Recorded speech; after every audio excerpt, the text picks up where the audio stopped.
something you should know. I have never really liked you at all. I cannot hide it anymore.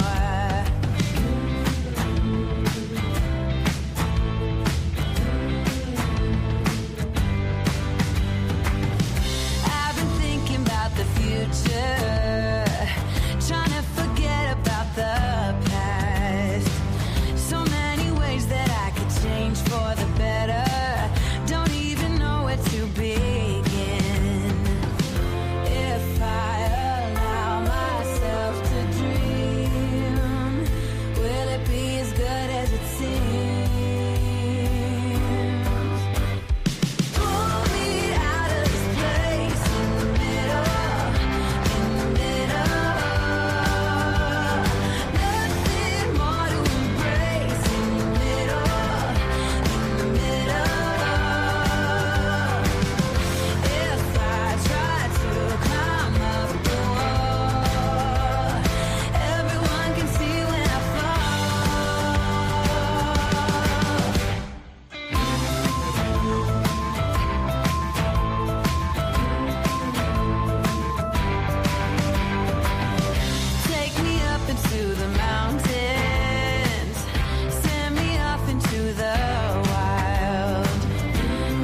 This is a true crime discussions channel.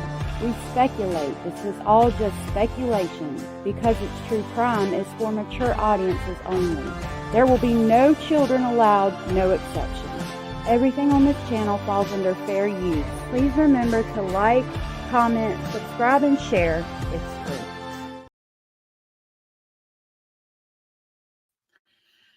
free. Hey, y'all. I don't understand why it does that. Hold on, let me fix this. Like, why? Goodness gracious. StreamYard. So, I want to say hey to y'all real quick. Hey, Tiffany and Hazel and Indie Girl and Cara, Queen Anne. Hello. And Zio. It's good to see you all. If I missed anybody, I'm sorry. So I thought today we would talk about the interviews. I'm thinking that we'll just start with the ones that I just put out. If you guys want to go back and like start from the beginning, because I have 3 interviews with the best friend, including the new one I put out, and there's 2 with the Canadian neighbors. So if you guys want to start at the beginning and go that way, let me know, or we can start with the ones that I just put out and then go back and listen to the other ones. Hey, Nanny Goat and Anders, y'all let me know what you think. Why did the Sebastian Rogers missing case go so big? Well, because there's a lot of drama involved. And unfortunately, even though there's no new information, people are running with drama. So, hey, the Astro from Space says 17-year-old Nita Hillian went missing in October from Brigham, Texas. She was found yesterday in Katy, Texas at a motel. Oh my goodness, that is horrible. I'm glad she went back home though. It's good to see you. Tiffany says, so y'all want to start? Hey, Gammy. Do y'all want to start with the new ones and then go back and listen to the old ones, or do you want to start with the old ones? I'll start at the new ones unless y'all say different. Tiffany said, this story is so sad. I feel like poor Maddie will continue to be exploited long after her death because pervs will never stop sharing her photos. Yeah, they're out there on whatever they were selling them on, I think. Gammy, it's good to see you. Thank you so much for standing up for me last night. I did take that criticism constructively. I actually turned my mic down today. Y'all have to let me know if it's too low. But I speak really loud, and I don't use like a microphone. I just have my laptop because I speak so loud. So sometimes, like, especially when you got a conference going on like yesterday where you could barely hear anything at all, and then I roll in talking loud, I understand it can be like off-putting for sure. Indie Girl says start with the old ones. Okay. So let me go back then and we'll start at the beginning and then come back to these. Hold on just a minute. It is in playlist. I should have another document reading involving the Long Island serial killer out tonight. Hopefully it got uploaded so I can download it onto my phone and do the video editing. Oh, somebody just said that I talk too much in a nice way, and well, not very nice, but I try to take criticism constructively, because if one person's thinking it, then there's also, if one person thinks it enough to say something, there's also about 50 others that are not saying anything. And it was hard because yesterday that actually I need to be up here. That press conference was so low, and then I would come in and I'm so loud that it was off-putting to some. So yeah, it was they weren't very nice about it, but to know those things, because that way I can try to fix it and it might bring more people to the speculating family.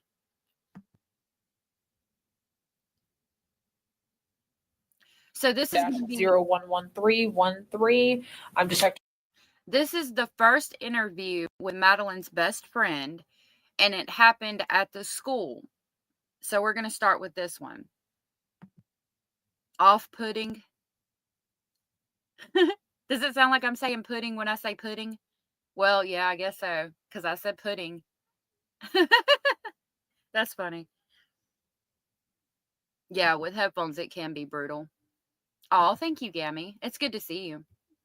All right, so again, this is the interview with Maddie's best friend at the school. This is the first one of 3. And y'all can talk about it. We'll talk about it. Y'all let me know what you think. Detective Bradshaw with the Orange County Sheriff's Office. We are currently at...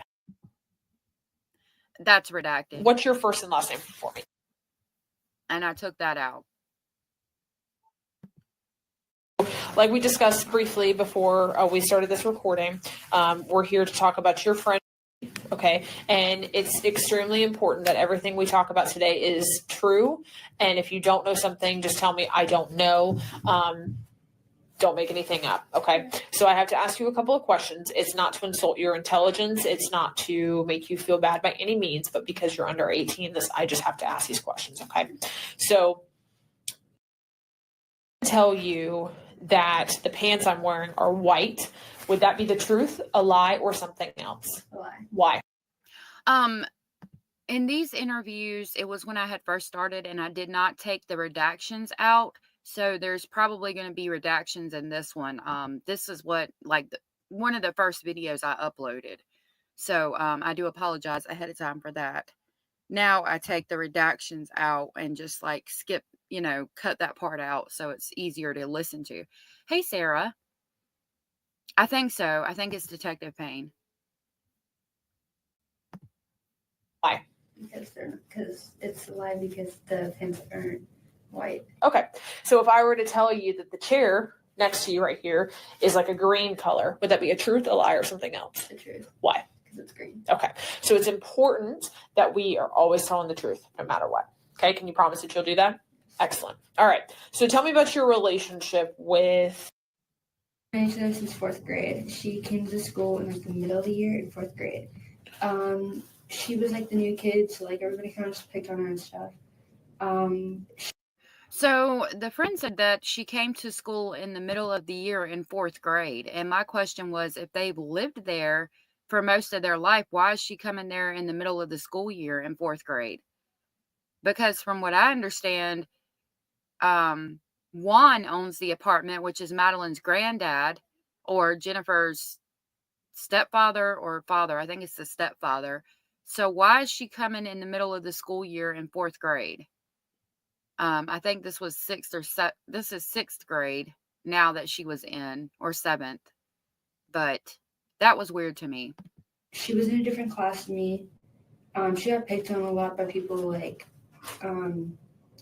nobody really liked and stuff. And then one day I kind of went up to her and I was like, "Hey, what's your name?" And then we got to know each other. And then she had left in 5th grade. She didn't come to 5th grade. And then in 6th grade, she also joined in the middle of the year. I remember her, and we became friends. And then ever since then, we've just been best friends and known. Okay, so then she left in 5th grade and came back in the middle of the year in 6th grade. So where did she go? Why wasn't she in the school there? She wasn't with her dad in Texas. Jen's lived in that house, I think, pretty much. Yeah, because Stephen, her ex-husband, talks about when Maddie and his daughter lived there, they had two separate rooms and they lived in that house. So where was she at to have come the middle of the year in 4th grade and then not be there in 5th grade? She moved from another class, but she talks about her coming to the school. I'm going to rewind it again so I can make sure, because I could be wrong. Hey, Tosh, it's good to see you. Let me back it up just a little bit so we can hear that part again. I don't think she said she moved from a class. I think she said she moved to the school. Tell you that the pants I'm wearing are white. Hold on. Or something else. The truth. Why? Because it's green. All right. Okay. So it's important that we are always telling the truth no matter what. Okay, can you promise that you'll do that? Excellent. All right. So tell me about your relationship with. I knew her since 4th grade. She came to school in like the middle of the year in 4th grade. Yeah, so there she said she came to the school in the middle of the year in 4th grade. Gammy, I call her Bestie. That's just what that was just the name I picked out for her. She was like the new kid, so like everybody kind of just picked on her and stuff. She was in a different class than me. She got picked on a lot by people like that like nobody really liked and stuff. And then one day I kind of like went up to her and I was like, "Hey, what's your name?" And then we got to know each other. And then she had left in 5th grade. She didn't come to 5th grade. And then in 6th grade, she also joined in the middle of the year. I remember her. And Okay, so yeah, she came in the middle of the year in 4th grade to that school. She left in 5th grade and then came to the school in 6th grade in the middle of the year. They didn't have classes together in 4th grade. Cara said that Jen Soto said yesterday that they were all living in Port Charlotte for a while. I wonder where they were living. Hazel broke it down. She came in the middle of 4th grade and then she missed 5th grade and came back in the middle of 6th grade. Yep. Hey, Toxic. Good to see you. then we became friends. And then she, ever since then, we've just been best friends and known her close with her. She tells me like a lot. Me and like her two like go-to best friends and stuff. So yeah.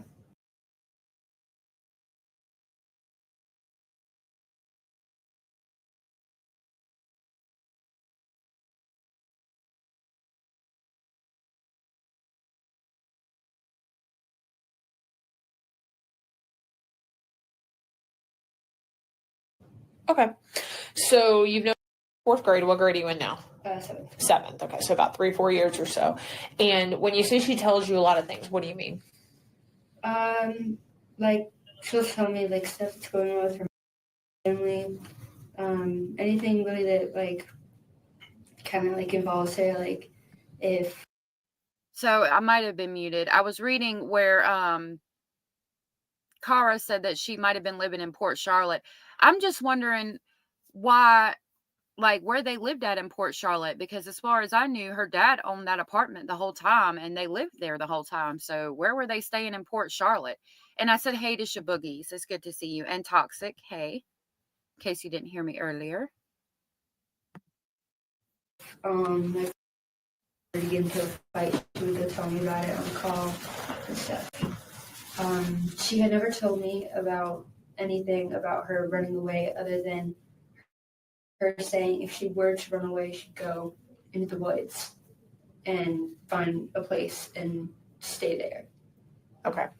So you're close with her. What would she tell you about like her relationship with her? We wouldn't get along. So she's asking about the relationship with her mom now. Shaboogies, this is who I call Bestie. That well, she said every day in PE she'd kind of just be like, "Oh, fight or something. Like we're not on like great terms or something." I had said that was going to disown her when she turned 18 or 19, like kick her out of the house. About that, I found that interesting that when she said she's 18 or 19, she's going to kick her out of the house. Hey, Megan Bessenbacher, thank you for being here. Megan said Stefan's parents discussed the Port Charles apartment in their long interview. Thank you for that. I wonder why they were living in Port Charles. It's really weird to me. But thank you. So evidently it's been confirmed by the parents, Stefan's parents, that they were living in an apartment in Port Charles. Thank you for that information. Cara said if Jennifer Soto and Stephen Stearns got together when Maddie was 8, that would put her in 4th grade. And if they were working for Chris Stearns, that makes sense. Port Charlotte is connected to Northport. Depending on where in Port Charlotte, it could be anywhere from a 10 to 30 minute drive. Oh, wow. Thank you. So, yeah, because we know they met when they were working for the parents. Oh, yes, Scammy. Thank you. would like get mad at her on call and stuff. What do you mean get mad at her on call? What do you mean? Like she told her to like clean her room or something. I'm like doing something right now. I can't. So Couldn't do it right now. Yeah. And what was to that? She'd get mad at her and she'd be like, "Do it right now." I told you to. Get off the call if you're just gonna act like that. You don't talk about it. Okay. And when you say the call, are you mean like just like a regular phone call? Yeah. Okay. So you guys would you FaceTime each other, or was this just like you talking to each other on the phone? Most of the time it's FaceTime because we were like playing on Roblox or something. Gotcha. Okay. How often do you? Like every single day. She texts me every morning I wake up, and I always get a text from her. But usually, I thought it was fishy yesterday when she didn't text me at all. Because usually, even if she doesn't go to school that day, she texts me like the night or the day of. Like she'll wake up early just to like text me like, "Hey, I'm not going to school." And she didn't yesterday. But I didn't think anything of it. Because I thought she like slept in or something. Okay. That was sad to me to know that they text each other every day, and the friend knew something was up when she didn't receive that text message that morning. Anders said, "I've heard she didn't belong to Hunters Creek Middle School, but she could go there because her grandma lived there." That's interesting. Has she ever mentioned anything about her relationship with Stephen? And it's I redacted. mentioned really briefly. She was always on a call. Stefan, she was always on a call with him. She loved him. They were really close. Okay. So Stefan. Okay. And you said that she's very close to him. Mm-hmm. Okay. And that she's always on a phone call with him. So like, what do you mean when you say that she's always on the phone with him? Like they're always talking, like they're always texting, or they're on a call with each other. Like, one time I called her and she was like, "Hey, I'm gonna call you back later," or like, "Do you want to join?" I was like, "I can join. I don't care. Your choice. If you guys want one, I can." And then she added me to the call, and like he was helping her with her homework and stuff. Okay, so was she typically at home when she was talking to him, or Yes. would she talk to him while she was here at school? No, she talked to him at home. That's interesting to me that she was always talking to Stephen and she was really close to him. I mean, this again brings up the thought in my mind of the Woody Allen situation. And I question whether in that household they were actually in a relationship and Jen was okay with him systematically abusing this child, because it doesn't matter what either one of them say.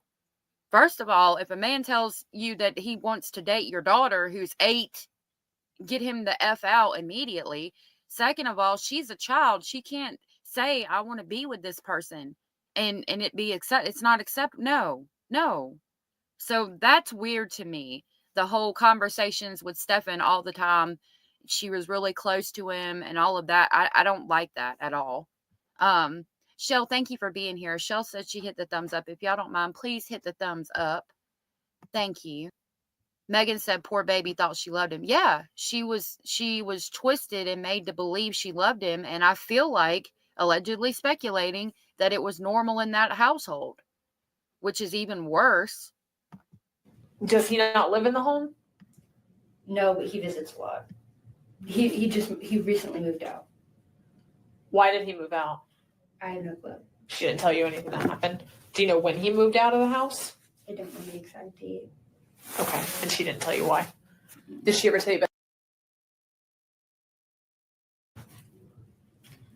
I knew they were very close. That's pretty much all I really knew.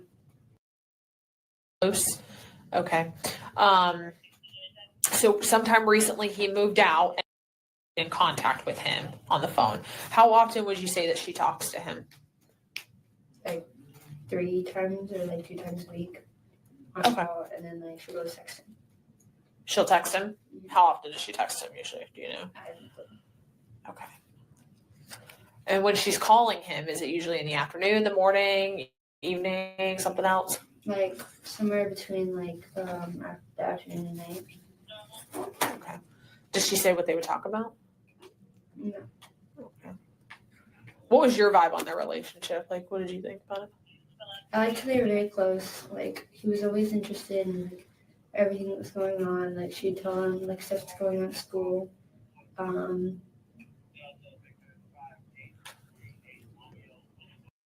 That's interesting to me that she asked the friend about what she thought about her relationship, and she says that they were really close. And that she would tell him everything going on at school, more like a boyfriend girlfriend type relationship, not a, I mean, I don't know, it's just weird. Hazel said, in my opinion, I think Jen Soto went through the same thing with her father, so it was normal for her to put Maddie through it. I don't know. If so, I mean, that's just going to be a systematic pattern of abuse, which is really sad in all aspects. Gammy said Maddie is an angel now, and Jen is just stuck being jealous of this next person for some reason. Yeah. In my opinion, I believe Jen Soto went through the same thing with her father. It's normal in the Spanish community. So she put Maddie through it also? I don't think that's normal. I hope not.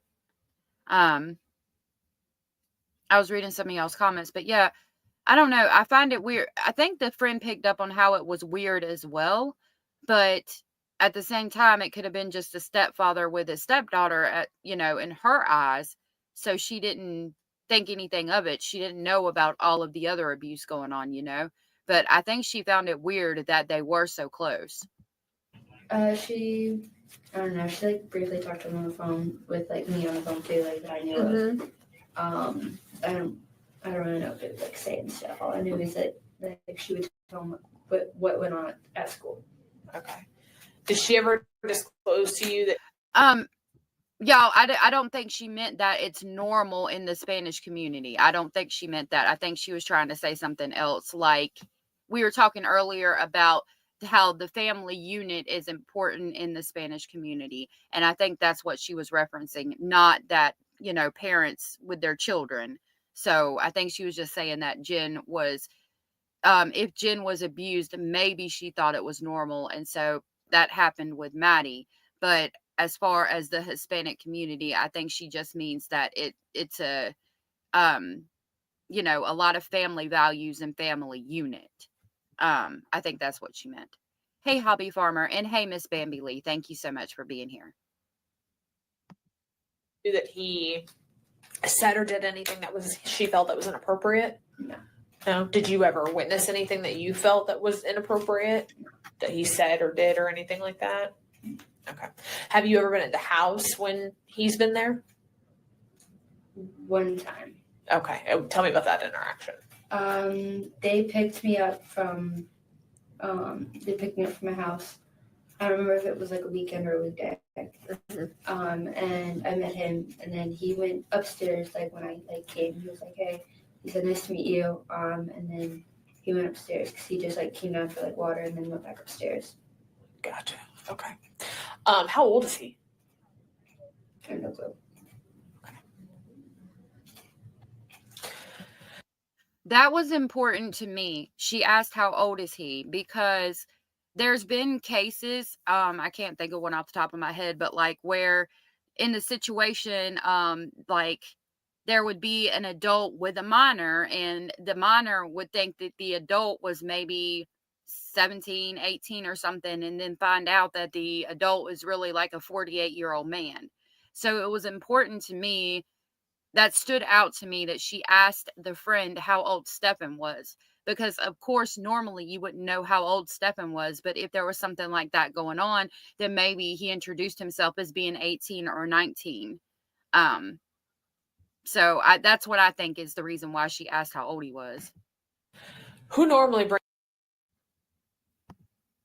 brings Maddie to school? I think. Has he ever brought her to school that you know of? Not that I know of.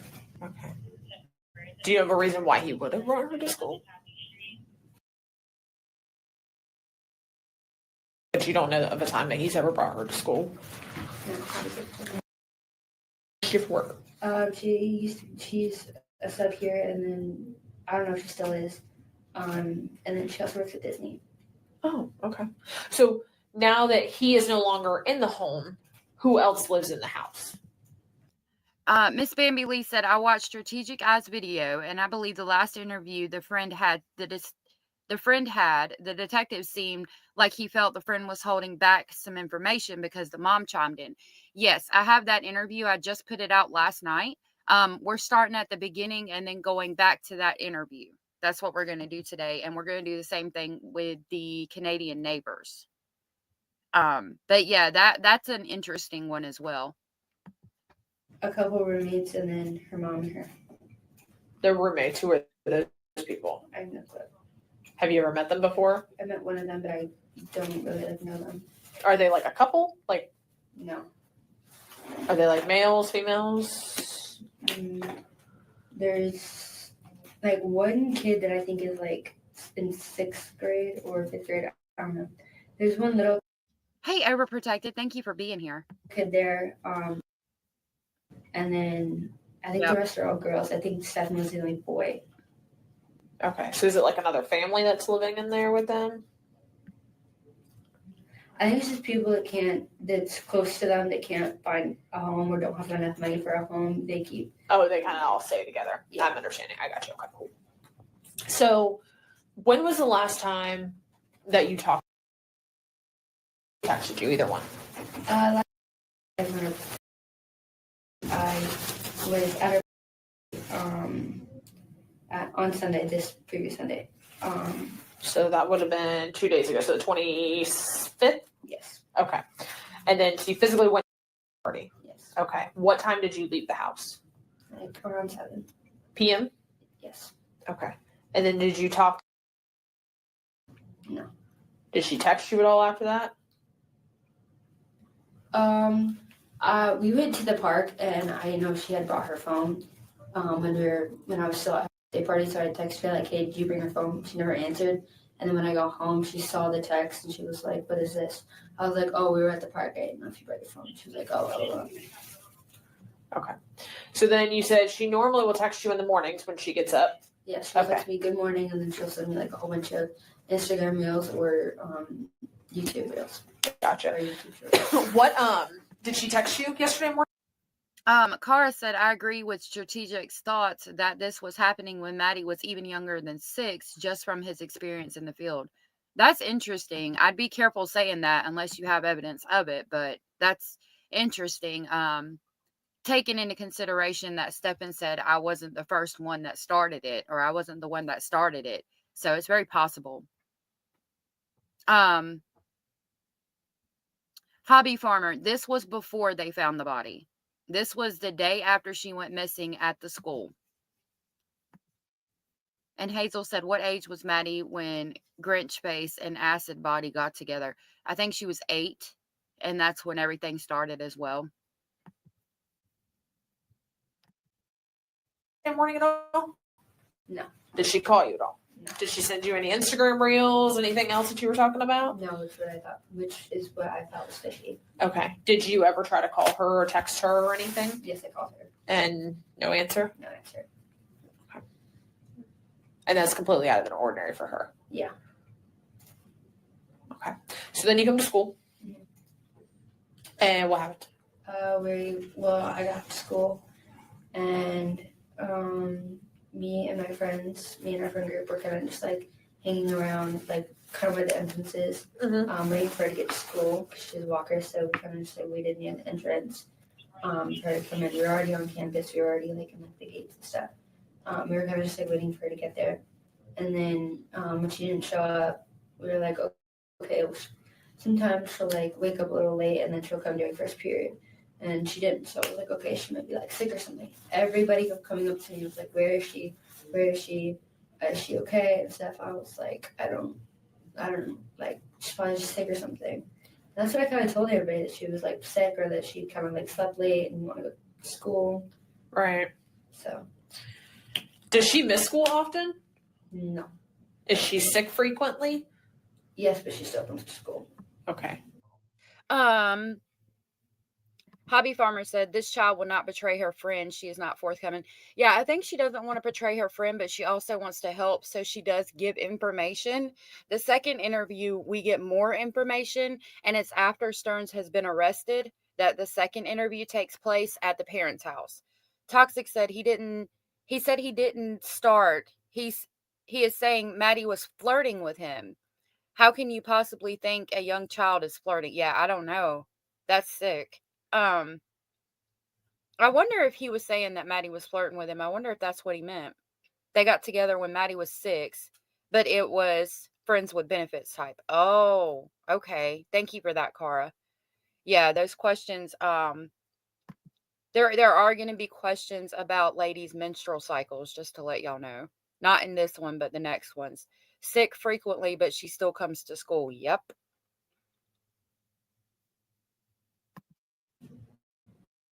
Is it just like, go ahead, I'm sorry. Oh, sorry. She was coughing a lot. Like, she's been coughing a lot. And then when we were running around, she was coughing a lot and stuff. So I think she was sick then. Okay.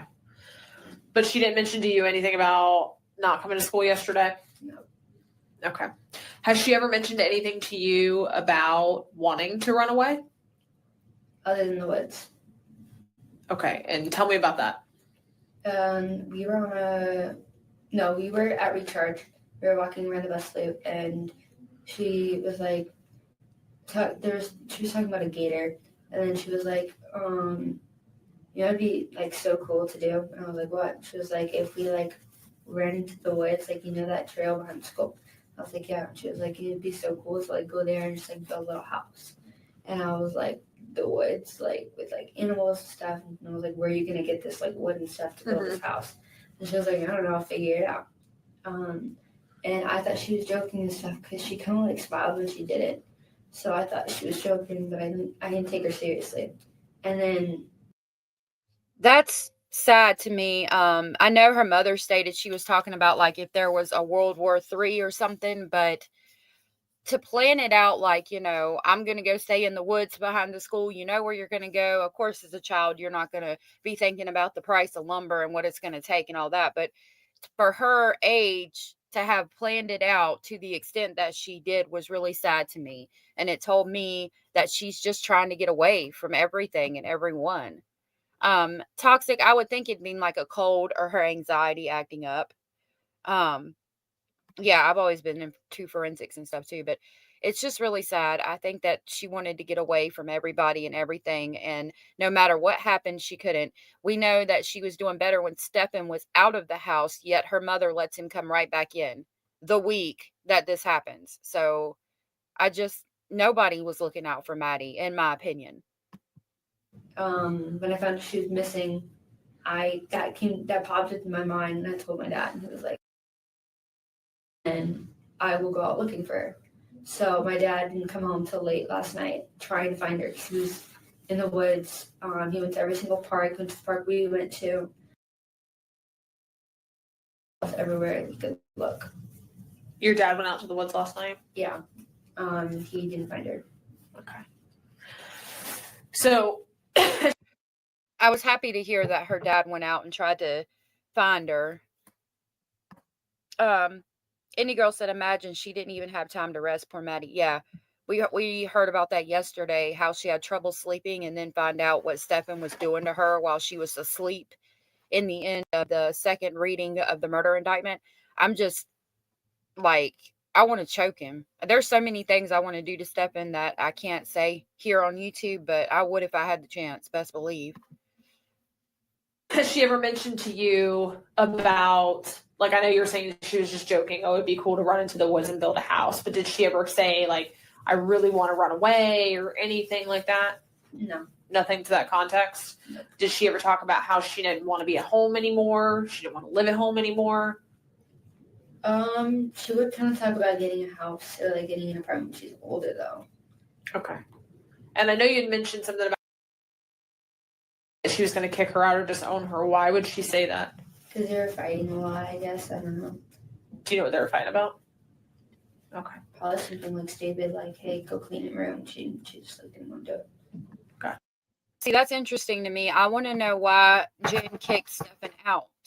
I want to know what caused her to kick Stefan out. I've always wondered that, and I've never found the answer to that question. She never got rest. No wonder she was always tired and sick. Yep. Mary Ho Ho, Grandma, Grammy, Gammy. Gotcha. So, your knowledge, ever tried or threatened to harm herself in any way? No. Okay. Does she ever talk about people harming themselves or anything like that? Nope. Access to any weapons at home? No, I don't think she does. Okay. Has she shown like a fascination with like suicide or harming herself or anyone harming themselves? Nothing else. Okay. What do you think happened? I think that she does have a lot of social media. I think that she was waiting to turn 13 because she had told like when I turn 13, once I turn 13, I'm gonna leave this house and never come back. Why 13? Because I think because she would always brag because I said that I can't wait to my birthday and she was like, "Are you having a birthday party?"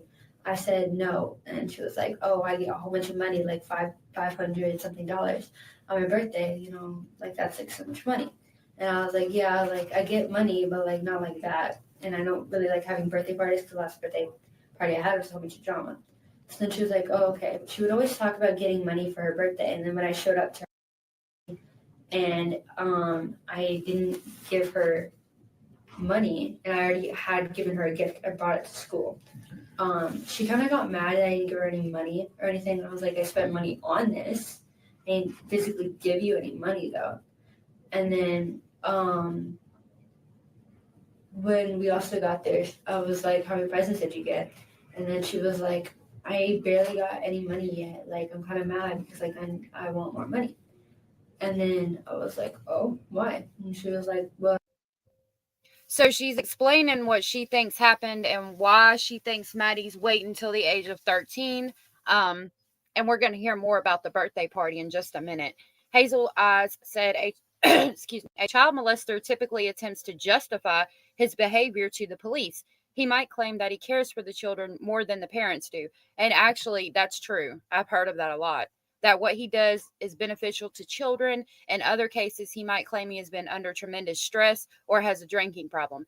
I've heard of child molesters saying things like, "Oh, I love the child. I care for the child more than the parents do. That's why I deserve to have them," and things like that. It's a sick thing, but it's actually true. Rubber Ramada, thank you for being here. Rubber said Maddie was such a beautiful teen. She was. She was gorgeous. Well, that's probably another. Like, I don't know. I think she was waiting to turn 13, waiting for me. That way she could get a whole bunch of money and go. But where would she go? I have no clue. She talks to her sister. Her dad is in Washington, D.C., and I think her sister is too.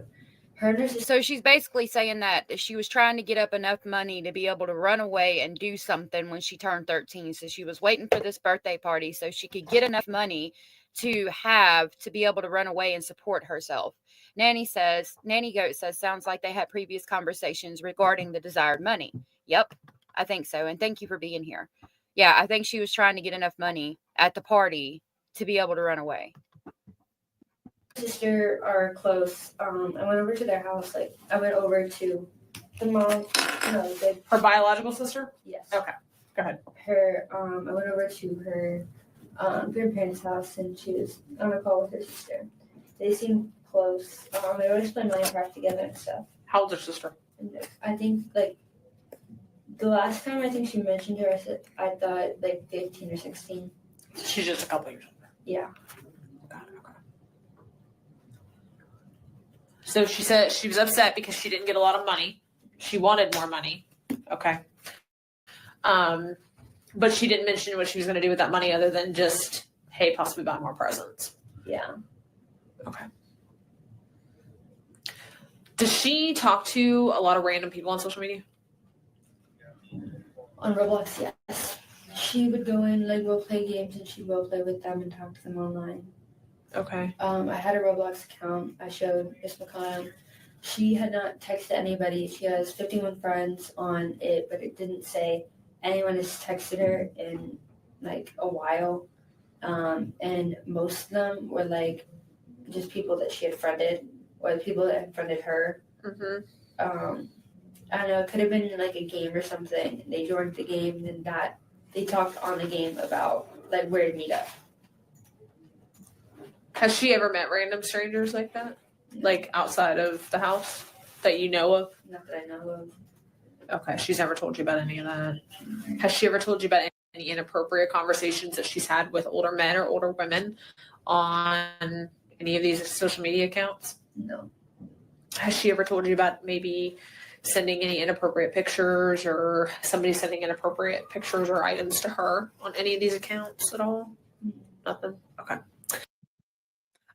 Toxic said, I didn't know Maddie had an older sister. Where was she living? I'm not sure. The friend references somebody in DC. I know Stephen Young had a daughter that was older than Maddie, and they were very close. And Stephen Young was Jen's ex-husband.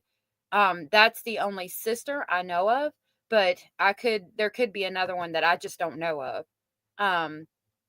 I think Anders said, I've never heard this before, that she needed money to run away. That's an assumption I'm making because she keeps talking about the money she wanted for her birthday party and she was going to run away when she turned 13. I think that she was trying to get enough money to run away. Hey, Joy, thank you for being here. And we're going to hear more about it in just a second. So I know you said she has Roblox. Do you know what are her account like names on those, like her handles on those? Do you know what they are? Top of your, like her username or whatever you guys call those? Okay, so that's her Roblox username. Yes. Okay, and you said she has Instagram. I heard you say that. I have no clue what her Instagram is. You don't follow her on Instagram? I don't have Instagram. I'm not allowed to have social media for this exact reason. So she does have an Instagram. Yeah. You just don't know what it is. I have no clue. What else does she have? YouTube Shorts. Okay. What does she do on there? She dances and stuff, and then she like covers her face. She doesn't do a very good job of it. She goes like up and down, like there's this dance that you do. But in some, I've never looked for these accounts. I'm not going to do that. I don't know the names or anything. I haven't heard them, but evidently she did have Instagram. She had a Discord. She had a YouTube page. There's several things that she had, but I've never found anything.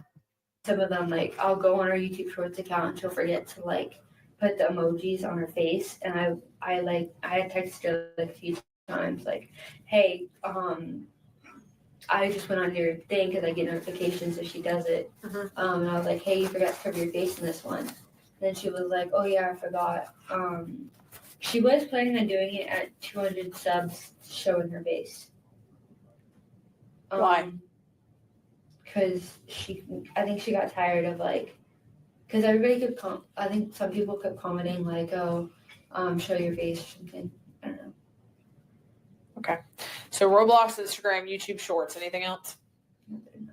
Okay. When you guys would text each other, did you guys use an app to text each other, or was it just your regular phone? Messages. Like iMessages? Yeah.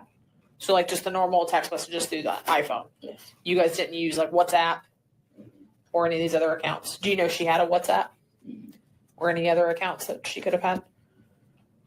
Okay. Does she have a boyfriend? She has a crush. On who? From the school. What's his name? I don't know what his last name is. Okay. Do you have any classes with him? Second period PE. And he's in your second period PE? Yes. Is he here today? Yes. Does he like her back? I don't think so. Do they like hang out and talk and stuff?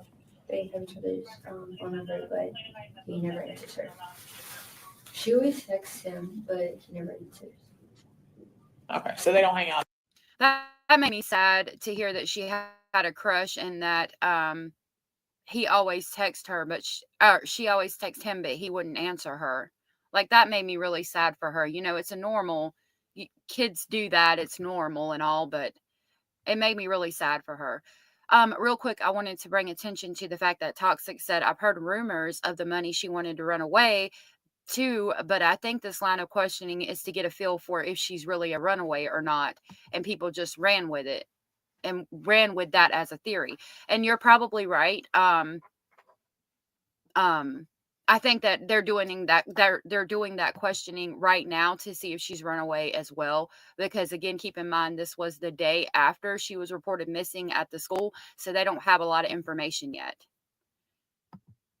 Out of school or anything like that. Gotcha. You're good, Tiff. Okay. So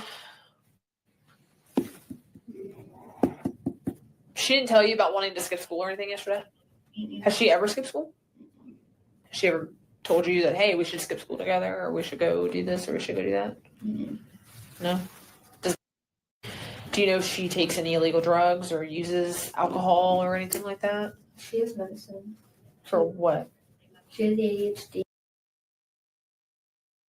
Okay. She was party on Sunday. Uh-huh. She kind of had an episode. Like, she was on me for everything that I did, and she never acted like that.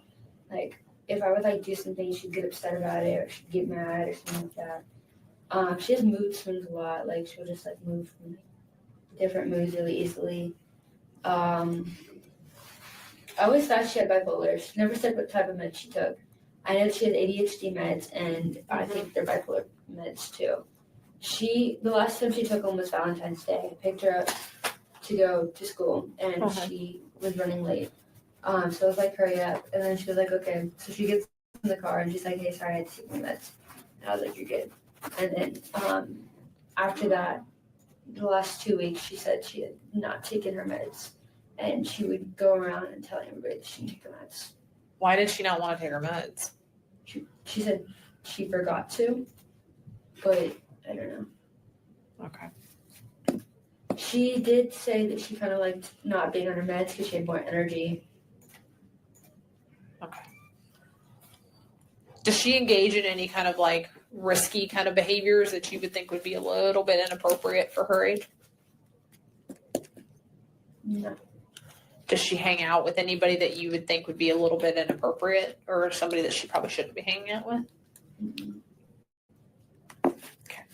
And she's never mentioned anything to you about hanging out with older men or women outside of school, running away, going anywhere with anyone? The only thing she talked about was her dad and her sister. What about? That they would talk a lot and that they were close. Okay. But nothing other than that? Nothing other than that. Okay. And then her dad and her sister, how often does she talk to them? Her dad, she really talks to. Her sister, she talks like 24/7 too. Gotcha. Okay. All right. Is there anything else you can think of that I have not asked you that you want to tell me that you can remember? Yes, Maddie was on bipolar medication and on medication for ADHD. Yeah, at 12. Yeah, I don't understand who the hell was putting on her on bipolar medication at 12 years old either, and not saying, okay, there's something else going on here. Like, why do we need bipolar medication for a 12-year-old? I didn't agree with that either, but you know, it is. So somebody diagnosed her with it, some doctor somewhere, and gave her the medication. So there's not much I can say about it, but I don't agree with it at all. Shabugi said that's not the type of meds you should be introducing prior to like 16. Bipolar doesn't even present sometimes, usually until 18 or early 20s. Right. Yep, absolutely. It's insane.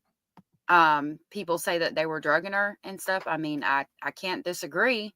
I don't have solid evidence, but I think it's definitely plausible. Sometimes the YouTube shorts or like the Instagram reels would be about love, but like crushes or like finding like a boyfriend. And I thought that she just meant like a crush in her, or something. I don't know. So she posted on Instagram about love a lot, which I found interesting. Do you think she ever had any Joy. like feelings?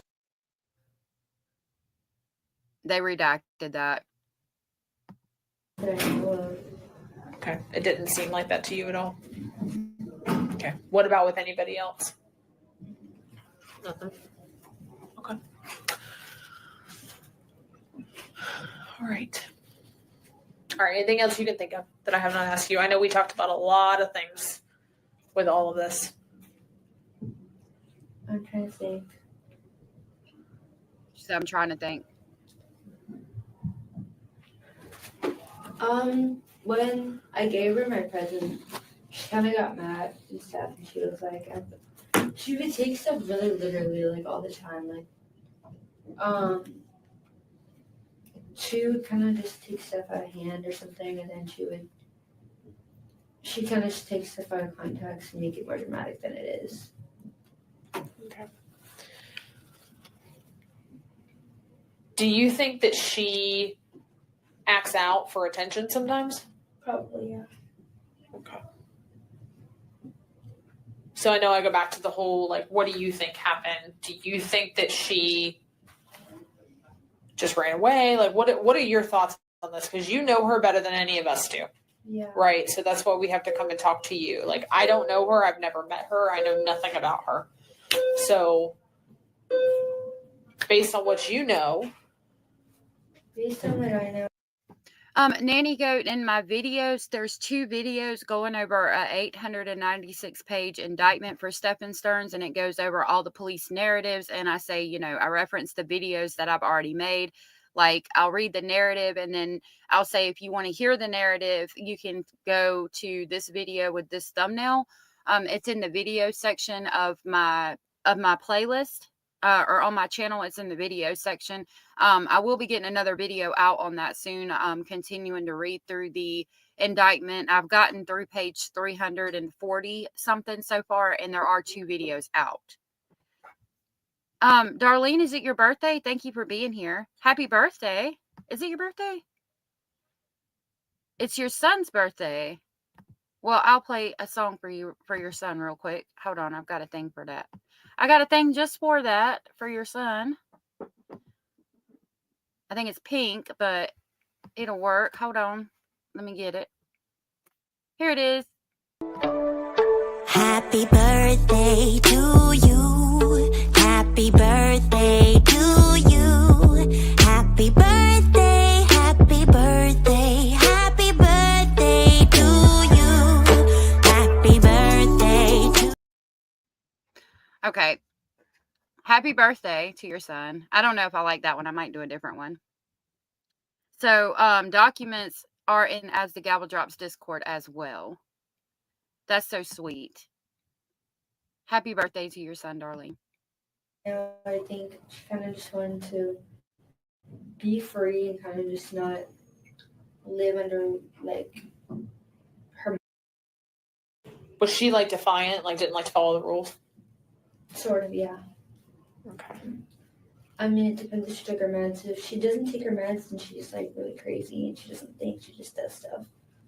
Like, impulsive? Yeah. Okay, when you say she does stuff, what does that mean? Like, what kind of stuff? Like, no matter what it is, it could be, like, crazy or it could be, like, completely normal. Like, it'll just be, like, whatever, and she'll just do it. Okay. Did anything happen at her party that you think would have set her off? It was at the house, though? The birthday party? Yeah, but I don't know where. It was at the grandparents' house. Oh, the birthday party was at the grandparents' house. Yeah, I wasn't at. No. And she didn't tell you why? No. What about? Nope. He didn't come either? Mm-mm. So who all was there? The rest of their family. Hmm. Their grandma, their grandpa, everyone else. Okay. Has she been staying at Grandma and Grandpa's house? Yes. So she's not. I found it interesting that Jen didn't go. I know she had to work supposedly, but I didn't like the fact that she didn't show up for the birthday party. Gammy, thank you for listening, love. I hope you have a good day. And Darlene, that's super sweet. That's a special day. She's not staying with us. Like, she goes back and forth. Depends. If her at Disney, she has to be there early, so she like. Oh, I see what you're saying. I see what you mean. Okay. Where does the grandparents live? Do you know? Is that in Kissimmee? Or is that right around the corner? Oh, that's right around the corner here. Okay. I gotcha. Okay. Now I'm understanding. Okay. My dad was like outside in like the woods and stuff, and then a cop was talking to him about, and my dad asked like where like, and like, oh, does like the cop was like, oh, This part's had redacted. picked 2 o'clock. Didn't say where. Didn't say like Wait, what? anything. Who said that? The cop said this to my dad. He told your dad that. Oh, he asked him. Did he? No, like he like said like my dad asked like where did like just like wondering that way like because she could be around there, that way you can go search, and then the cop was like, oh, fuck, and then drove her home. But then I asked there, or like when was like the last time you saw her? And she was like this morning. Did he say where he picked? So a cop said that he picked her up and drove her home. Like there was some kind of miscommunication here, which is weird to me. Like I've never understood that, what she was trying to say. I get having a new job, says Cara, but if you tell your employer before you start, my kid's birthday party is this day, can you please make sure I'm not scheduled? Then most employers will make it happen. Right. You're absolutely right. Picked him up? No. Or picked her up? No. So the deputy told your dad that picked her up at 2 o'clock and took her home? Picked her up at 2 o'clock and took her home. But he didn't say where. Because my dad called my mom and then said exactly what the cop said. And then my mom had told me, and my dad came home and told me. Okay. But I was confused because that's not. It was like, hey, are you? No. She was like, okay, I'm just wondering because where she is. Did she come to school? Like she didn't come to school at all. And I was like, she wasn't on lunch. She wasn't anywhere to be found. Everyone like, oh, she was like sick or she didn't come to school. Nothing like that. Nobody really thought of anything of it. And then she was like, okay, I'm freaking out. Can you call your friends and like make sure that she was at school, or that someone, or like make sure someone's seen her. And then I checked with everybody. No one saw her. So I was like, no one saw her. But she didn't say if she dropped her off at school. No. She said she dropped. So right now she's talking about the conversation she had with Jen when Jen called her from Maddie's phone after school. Dropped her off to church and then left. Are you that? I'm just writing this down because I will forget because we've talked about a lot of things. Okay. Told you that she was the one that dropped Her off. her off. Okay. Did she say what time? Like 4:45 last time the last time she was seen. 4:45 in the morning? Yes. Why would she drop her off at 4:45 in the morning at a church? The church is like right next to yours, and then Yeah, but 4:45 is like 4 hours before school starts.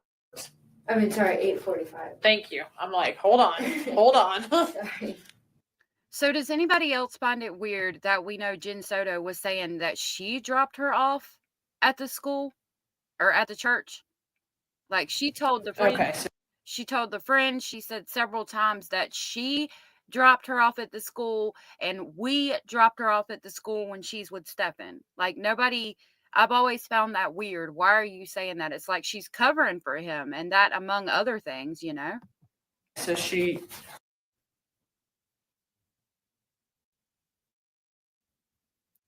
Okay, told her she dropped at 8:45 at the church. I think Honda. I don't know. It looks like a Honda. Is it like a passenger car, an SUV, a van? There's a back seat. I don't know. Like small car, big car? Small car. Okay, what color is it? I can't remember. And you guys said this over the phone. It wasn't in a text message. Yes. What time was that you? It was sometime after school because I'd gone off the bus and then we had the ice cream truck, so we were like waiting around the neighborhood for it. You. May I just add real quick, sidebar here. That's what children should be doing. They should be waiting for the freaking ice cream truck, not worried about if they're going to get me at night because of their sick stepdad. I'm just saying. And ask. Yep.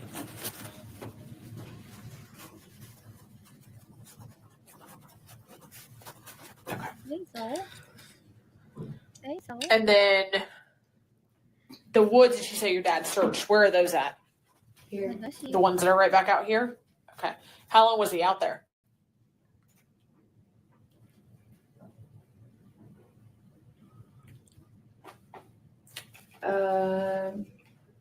I don't know what time he came home or anything. 9 something he came home. Uh-huh. I think somewhere around like 8. I told him at like 7, like late 7, and then somewhere around there he kind of just left. I was like, I'm gonna go find her, or like I'm gonna go look for her. And then he told me to send him a picture. Send him like the address of the grandparents' house, and I'm gonna call you to keep your phone on you. And this is your dad, correct? Yes. And so I kept my phone on me, and he kept like calling and telling me like, ask her or anything, and ask her if there's any updates and what she was wearing. She was wearing like a Kelly green RBS hoodie that I gave her.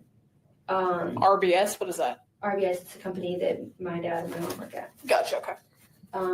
White. So that's really sad to hear that the green hoodie that she was found in was one that her best friend gave her. Like, that's horrible. I'm so sorry to hear that. I just realized that just now. Indie Girl said maybe Jen Soto thought that it's not that serious. I mean, she did say, quote, "That's fine" to the detectives. It's possible. Yeah, the friend just said the green hoodie that she's wearing is RBS, and it's the company that her parents work for. And that's got to be sad because she was found in that hoodie. Poor child. White Crocs and spandex, like black spandex. You said white Crocs? Mm-hmm. And black spandex pants? Oh, shorts.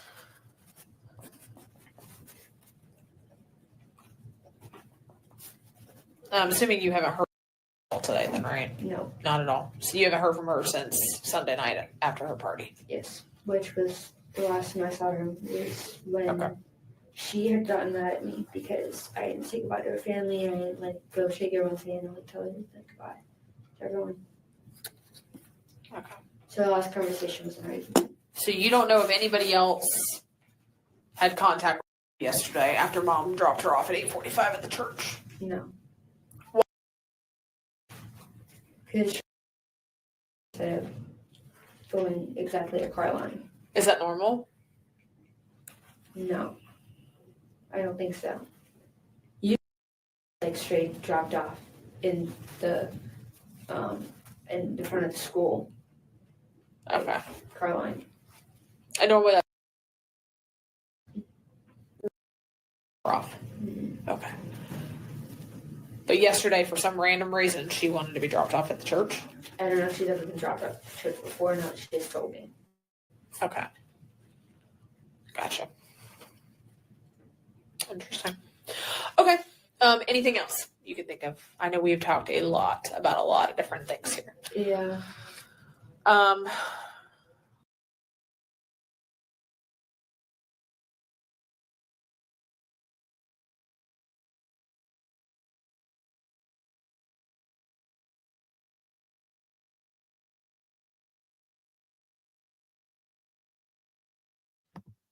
Muted. We're going to finish this one and then go to the next one. Toxic said, it sounds to me that Stefan coached Jen on what the story was. Just my gut feeling when you also take into consideration the TV interview, she kept looking at him. Yeah, I agree. Yep. I think that she was definitely coached. And I think that's why she says I dropped her off at the school, or we dropped her off at the school, because he's coaching her, and that's what she's saying. Yep. Cara said, I always thought they were in cahoots. Yep. Indy said, knew the exact kind. Yep. Sad.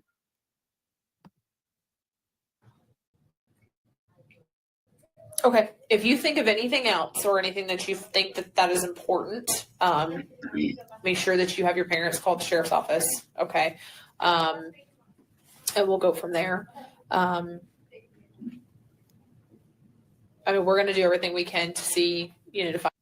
We just need to, that's why we're talking to everybody, because we have to exhaust all of our leads and try to put this whole thing back together to figure out where she was last seen and kind of retrace her steps and all that. Okay. Do you have any questions for me that I can answer for you, or try to at least? Do you have any possibility of where she might be? Like any thing? So there's a lot of things we're looking at right now. I am not the lead detective on this case. I'm helping out with somebody else. So I don't know what all he has gathered from talking to her family. There's a lot of things that we have to still look at, right? Like there's a lot of social media. There's just a lot of stuff we have to look at. So our goal is to as quickly as possible, right? In an safe condition. So I don't have those answers specifically, and I'm not going to make something up and tell you if I did. Okay. But that's our goal for now. So there's just so much we have to dig through, there's so many people we got to talk to and all that. So, but any other questions that I could try to answer for you? Did you talk? Okay. He got. It's pretty similar. Your name was brought up as like the best friend, so that's why I'm directly asking you specific things. Do you think you have any other information that could be helpful that's different than what you gave me? Probably, maybe. I mean, she didn't tell me about leaving the house and never coming back when she turns 13. Okay. Not that I know of anything else that. Okay. Got it. All right. Do you swear everything you told me is true to the best of your knowledge? Awesome. All right. Time is going to be 13:44 hours. Okay. I wanted to read comments real quick, and then we'll skip on to the next interview with the bestie. Carr said, I said that yesterday in the stream from yesterday. Hold on. I said that in yesterday's stream when it was pointed out that Jen spaced out. I think she was low-key. This is an audio of Jen writing to Central Operations with the. I think she was low-key panicking that she's messing up the narrative they planned. It's very possible. Indy said this detective is a little freaking cold. This girl just lost her other half. Yeah, at this point, though, they just looking at it as a runaway. So nobody knew anything at that point. Now we're going to go to the interview.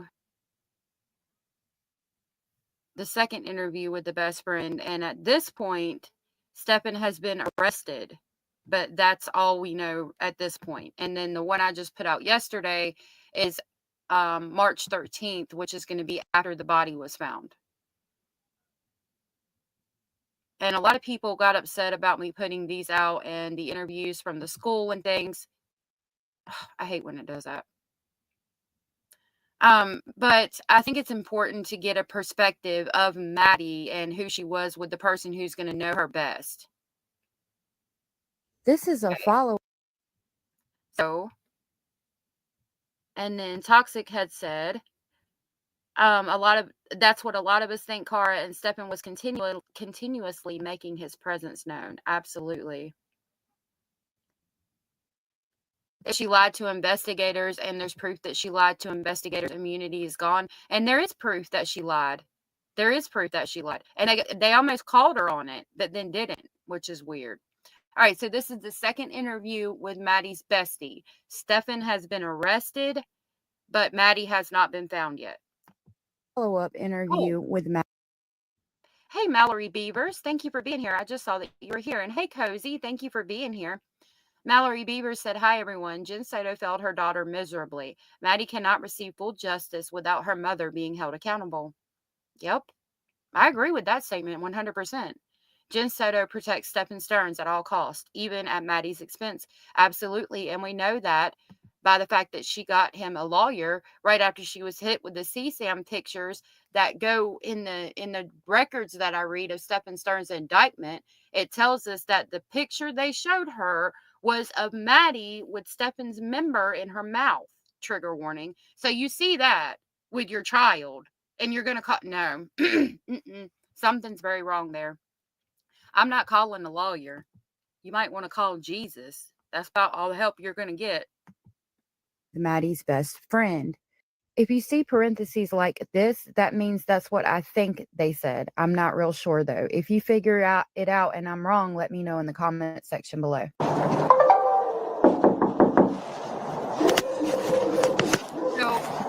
they're going to her house. Right.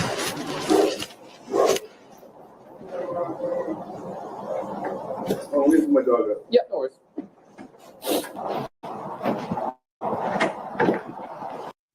Yeah, in the document that I read, if you find where I put the thumbnail up that talks about the CSAM photos that they showed Jen, if you go back maybe about a couple minutes before that where I'm reading that document, it goes over that picture that they showed her.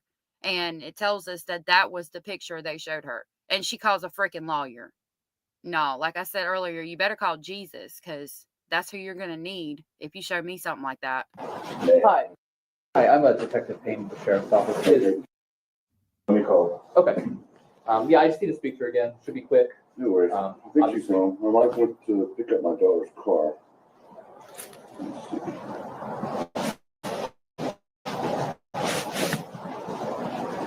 So you hear all kind of crazy rumors, but Yeah. hey, can you come up there? So this is the dad talking to him. They have the audio on tape.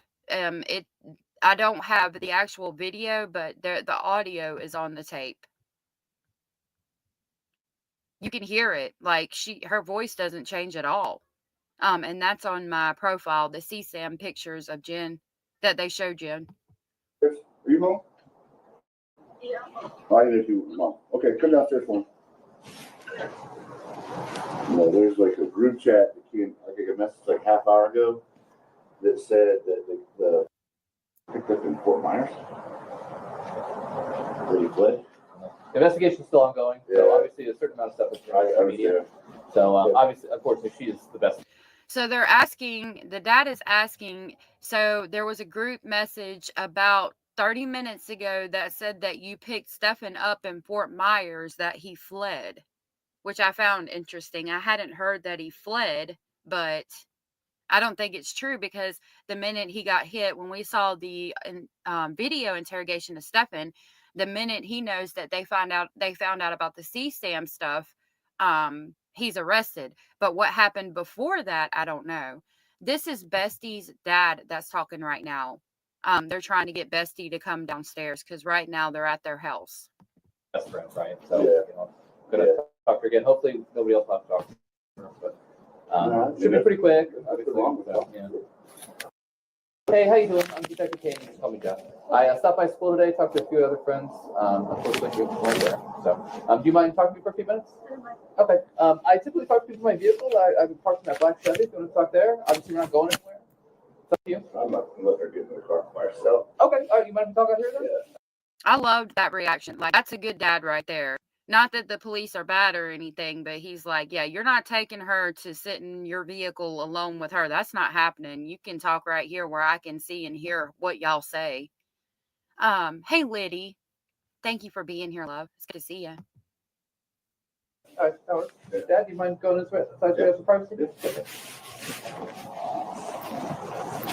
All right. Like I said, I'm Detective Payne. You can tell me death. Obviously, you're not in trouble, okay? Sorry to have you have to talk to somebody else. I know you talked to Brittany the other day, right? Yeah, she's a partner of mine. So there's a few other follow-up questions that we have to go into. I have your date of birth as, so you're 12, 13, just turned 13. Okay. So do you know what the difference is between a truth and a lie? What's the difference? One's telling the truth, like you're saying something that's like fact and like real, and then the other one is like you're making up stuff. Okay. So if I told you your shirt was black, would that be a truth, a lie, or something else? True.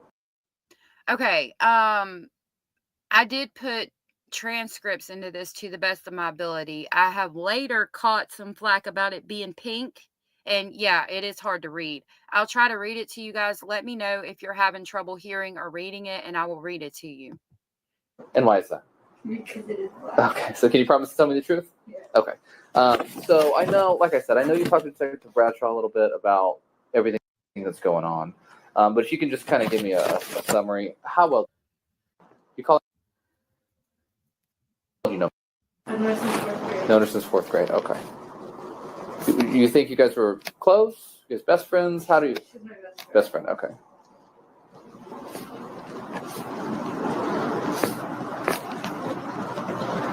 Kara points out that Jen Soto only started crying when the investigators pointed out to her that she wasn't reacting. Yep. And talking about the dad, that's how parents should react to anything. You can't always trust cops. Look at the Sandra Birchmore case. Right. Exactly. Would she say the same thing to you about you? That you guys are best friends? Okay. Okay. Do you think you guys confide everything in each other? You guys share your secrets? Like, there's levels of best friends, right? We share everything. Share everything. Okay. Okay. So, did she ever tell you about anything that was going on at home? A lot. Okay. A lot. Like, they'd have arguments, but it was just like arguments. Like, I'll go clean your room, and she'd be like, no, I don't want to. Okay. Anything else? She'd come to PE, and she'd be like, I had a fight, like, one on. She would come complain. Okay. Did she ever complain about anything else? So she would come to PE and she got in a fight with her mom and she would be complaining. Thank you, Indy, for being here. We love you too, and I hope you have a good afternoon, love. Nothing else. Okay. Have you noticed any big changes in her behavior lately? Yeah. Okay. Talk to me about those. Okay. Sorry. Polar. Yeah. She kind of acts bipolar a little bit. Okay. She'll have mood swings. You talk about.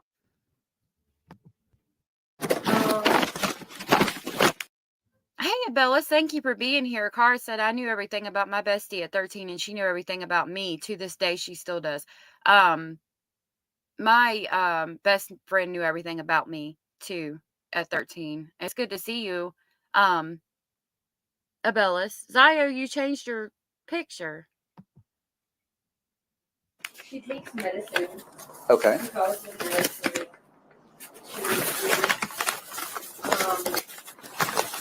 She has ADHD. Okay. The last time I saw her was Sunday. I was at her birthday party. And when I first got there, she was a little upset. Okay. And then she was also kind of upset that, like, she didn't get enough presents. She didn't get, like, most of her family wasn't there. Yeah. And she didn't get enough presents or money or anything. Okay. I guess because she hyped up her birthday party so much, and then really people came. Okay. Okay. So talk to me about a big change in her behavior. So like a long-term change, right? So she's happy for a few weeks and she's sad for a few weeks. Like when has that big change happened? So you tell me that she was upset at her birthday party, but it sounds like she had a reason to be, right? Yeah. So was there a big change in her behavior at school that you noticed at school? Sort of. Okay. Can you talk to me about that?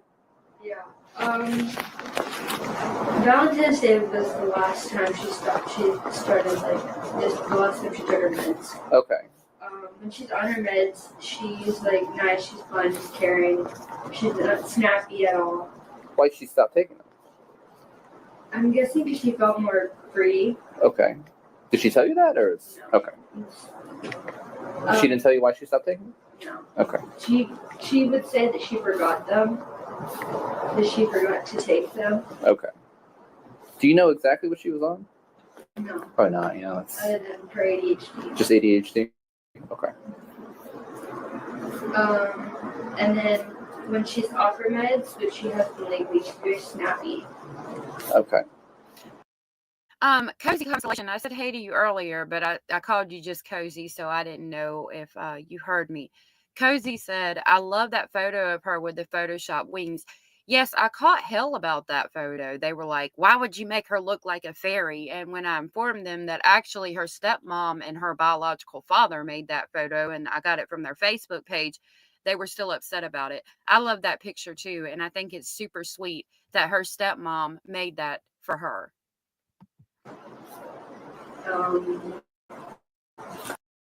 She gets mad at stuff that I would do or that anyone else would do. Okay.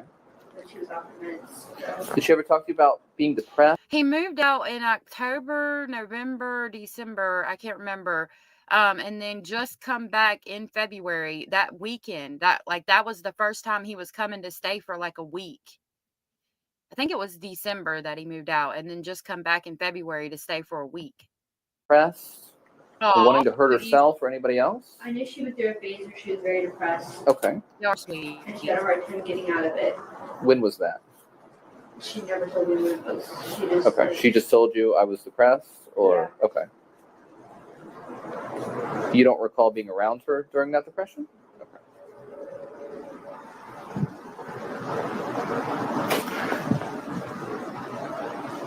How about suicide? She ever mentioned suicide, wanting to hurt herself or anybody else? No. Okay. I know she. Oh, Oh, the Fire. crush. She's had a crush on him since like the beginning of school year. Okay. Did anything ever come of it? She asked him for his number and he said yeah. Okay.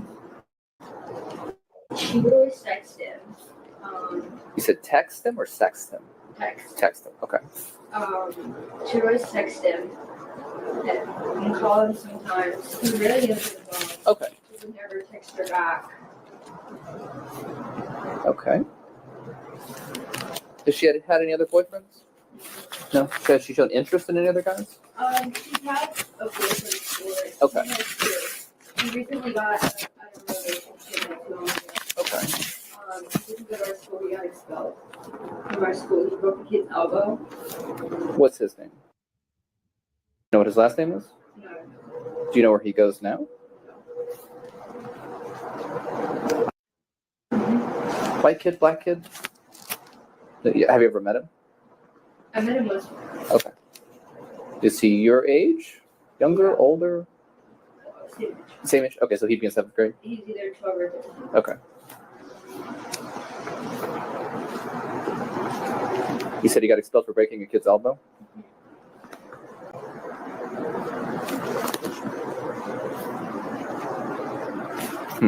Okay. I found it interesting that she liked the bad boys, from what it seems like, because one of her crushes got in trouble for breaking another kid's elbow. Like, that's a pretty serious thing. Y'all got me rolling over here with these Yellowstone references. Okay. She had another boyfriend.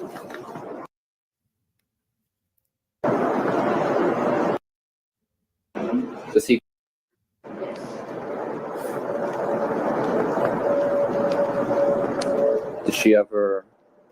Did any of these boyfriends ever amount to anything? Were they just hand holding and just nothing more than that? Okay. I think it was a long distance, and then with David, it was all through text. Okay. So did she ever talk to you about anybody else? Okay. So she never talked to you about anything else that was going on at home? Yeah, you mentioned that. I've gotten that from a few other people. I don't think so. Okay. I'm trying to recall, but I don't pay attention to anything else at home or anything other than our mom fighting. Yeah. Okay. Did you guys follow each other on social media? I'm not allowed to have one. Okay. The only thing I have is her YouTube shorts. You know what I mean? Is hers or yours? Hers. Hers. Can I see those? You follow her on YouTube? Is that what you said? Yes. YouTube Shorts? Now, in between this interview and the next interview, which is the new one that we're going to listen to, she got interviewed by Orange County Sheriff's Office, and they asked her something that really upset the dad. And I don't know what it is, because I thought for a minute it was the fact that they ask about menstrual cycles, but she gets asked about the menstrual cycle in the new interview too, and her mom is present in the new interview because she speaks. So I'm wondering what they asked her and why they felt they could without her parents being present, if it was something that would upset them. I just noticed that in that picture, Maddie has a crystal on her necklace. And she's wearing the hoodie. She's wearing the RBS green hoodie that she was found in that picture.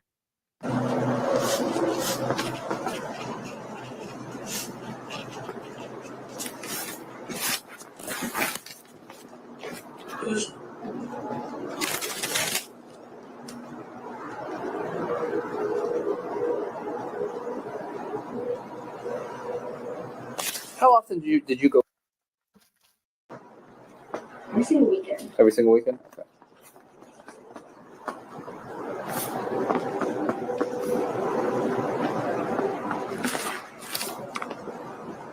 Now, I assume she was asked, how often do you go to Maddie's house? And I found it interesting that she said every single weekend. Like, it made me happy to know that Maddie had a friend that was that close to her.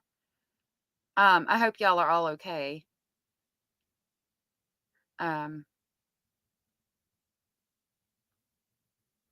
Yeah, the hoodie that she was found in is green. I'm thinking the picture might make it look blue, or that's a blue one.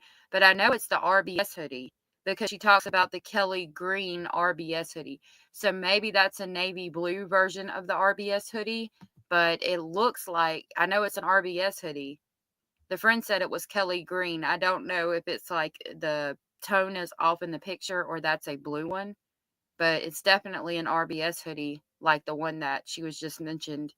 The friend gave her the RBS hoodie. This friend gave her the RBS hoodie.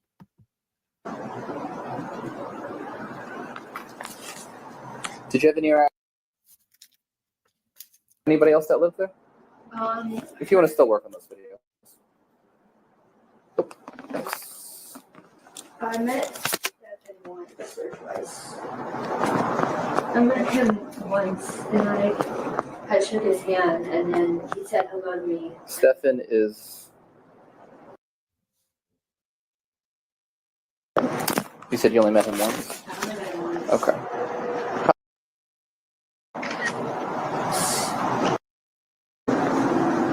I'm sorry, I'm just going to kind of look through these real quick. Is that okay?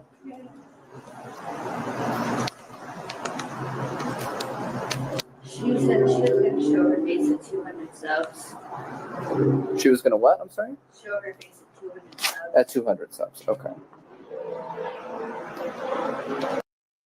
Abella said it's in the interview. The mom said it was the language they used with his daughter that upset him. Mom said in certain words her daughter didn't understand and they didn't want to explain to her at that age. Yeah, so I'm wondering, like, did they ask her about sex or something? Because I mean, it's got to be something related to that. That's the only thing that makes sense, right? Like, that's what I'm thinking. But they haven't released that interview where she's asked that, which I hope they don't, to be quite frankly honest with you. I don't want to hear this child being asked inappropriate questions. And it makes me upset that the Orange County Sheriff's Office felt they had the right to do so. You know what I mean? Did she ever make any other content? I don't know. She has Discord, which is a streaming thing where you can go live. I don't know if she's ever gone live though. Do you have her Discord? I think so. I just don't have Do you mind re-downloading it for me? Did I run to grab a charger? Yeah, of course.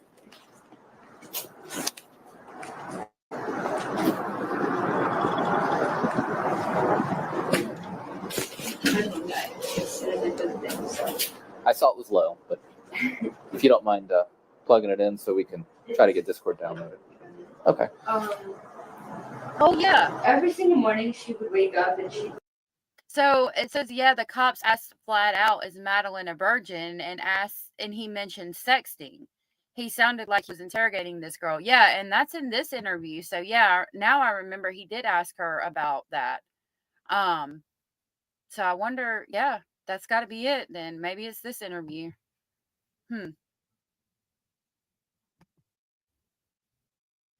She'd be like, hey, good morning, and then she would send me like a bunch of like Instagram reels or like YouTube shorts. Okay.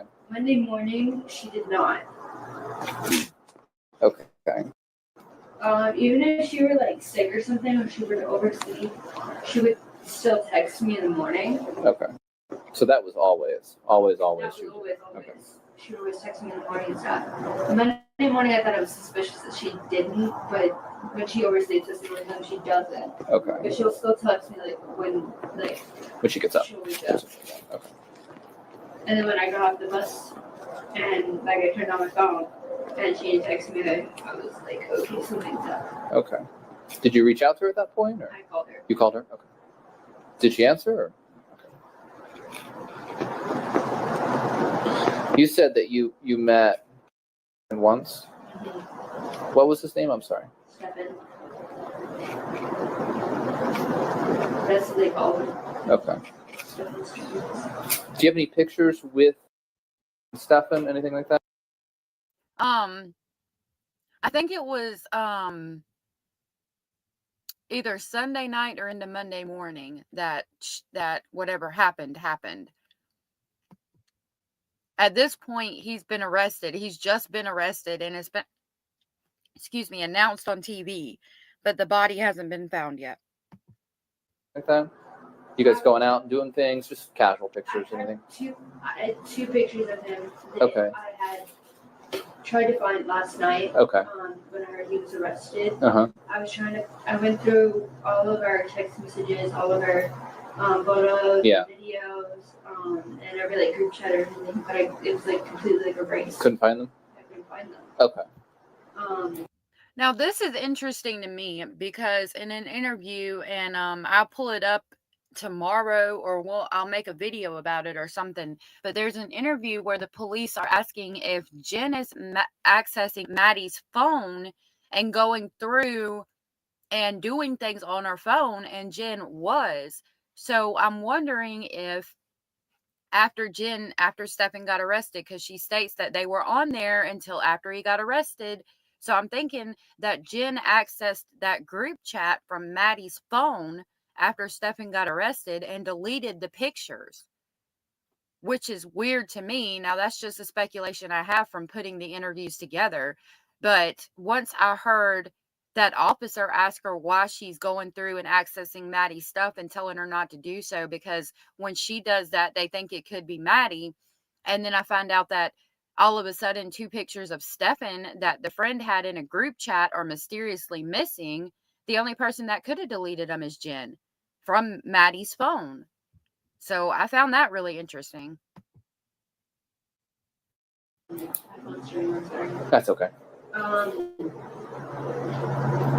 Yeah, so he had sent me like 2 pictures of him. Mm-hmm. What was he doing? Just looks like she took a screenshot from my FaceTime that he didn't know. Okay.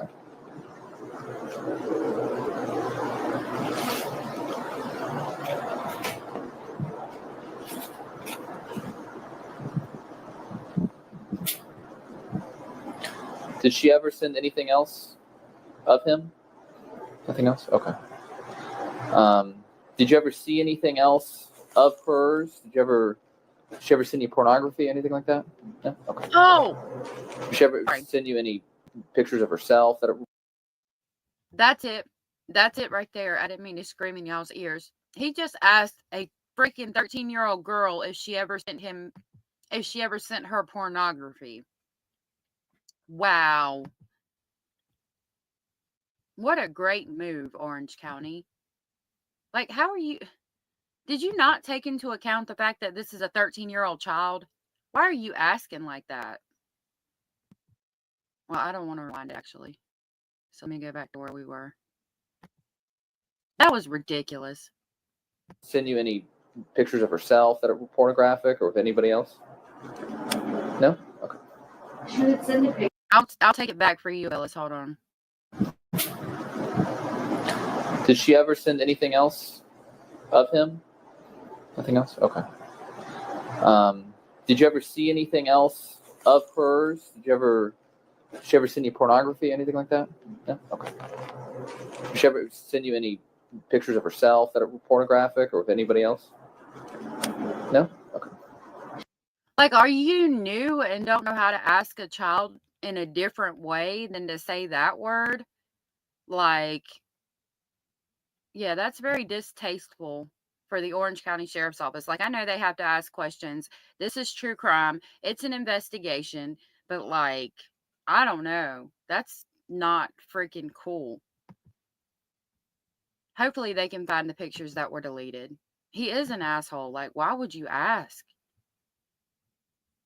a question like that to a 13-year-old child? It's good to see you, Need Some Z's, and thank you for being here. Need Some Z's said, did Stefan send corn or things like that to Maddie? That's a good question. If I had to assume, I'd probably say absolutely. I would say he probably absolutely did. Now, I don't think that she would have ever sent them to the friend, which is what this cop is asking the friend right here. But Stefan probably absolutely sent them to her. She would send a picture, but it wouldn't go past the right here. Okay. Of herself or of somebody else? Of herself. Okay. Yep. This is her Discord.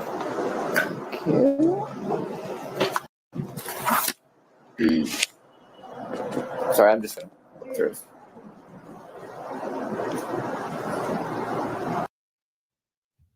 Need Some Z's said, I don't think it's distasteful. I think those are questions that needed to be asked.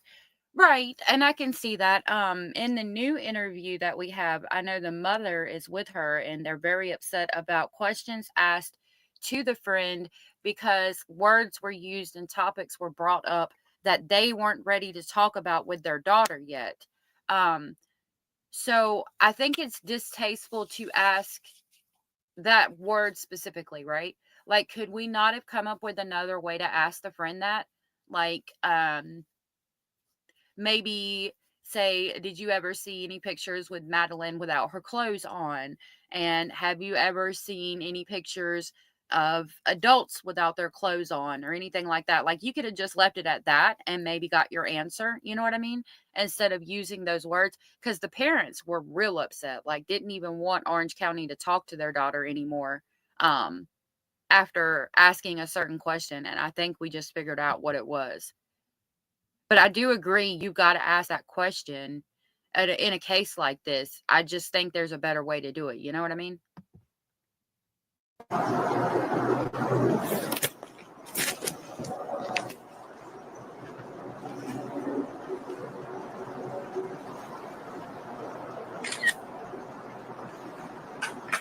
No, he's taking pictures of her Discord.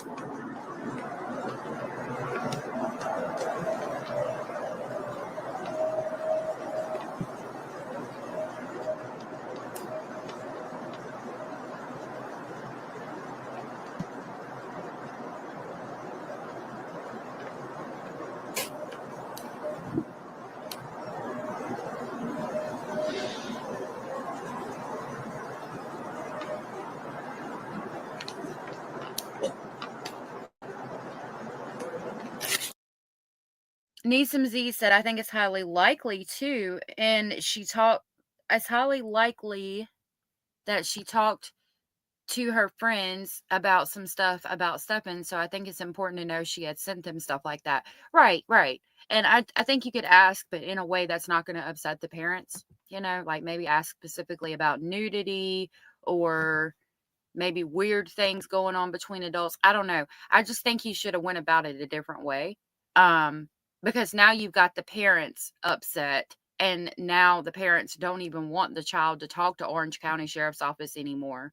Like Kissimmee Police Department is the one who had to ask the second time, because they didn't even want Orange County to talk to her. So in the new interview, it's Kissimmee Police Department. Neeson said, well, I guess they could have worded it differently, but I find it very unlikely that 13-year-olds today don't know what corn is, regardless of whether they had seen it before or not. And that's a good point. Like, maybe he's taken into account that 13-year-olds today have probably seen it because of social media. So that is a good point. I think you just got to tread carefully in your wording. But yeah, that was definitely a good point. Abella said, yeah, definitely. The cop just could have been more delicate. Right. And real quick, Cozy says, later on, or in the second interview, this girl says that Maddie sent her a weird drawing and she was very uncomfortable talking about it. It was probably a graphic drawing like the one she made in her notebook. Yeah, I saw those drawings. The minute I saw those drawings, I cried. I couldn't. And I've never put those drawings out. It's very sad what she drew in her notebook.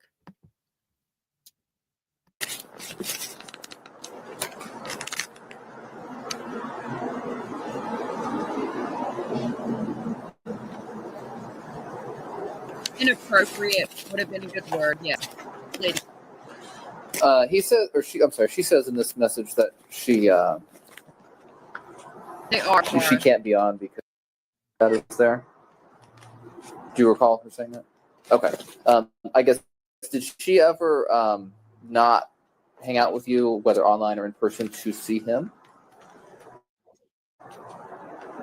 He visited her, but he'd move out. He like spent a day with her once, and then we were supposed to hang out that day, and she canceled because he came, and she was starting to hang out for this way. Okay.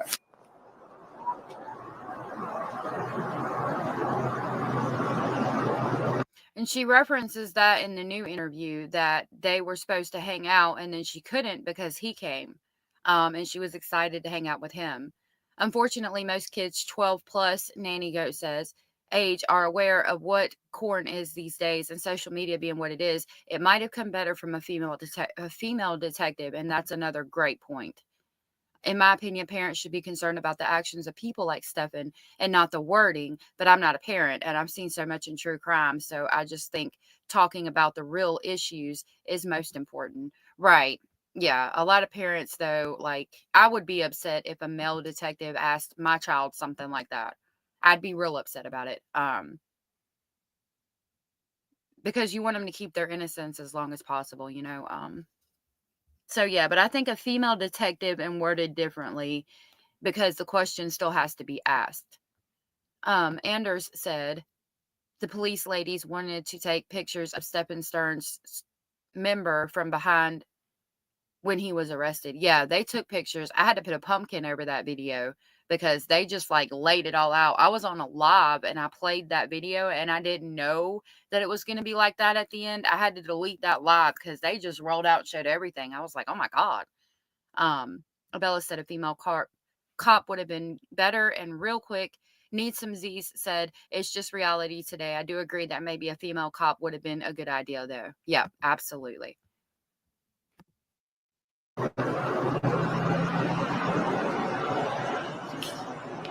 Your mom seems to think you need to show me some other message between you and somebody else. She just texted you when it was on there, so it popped up.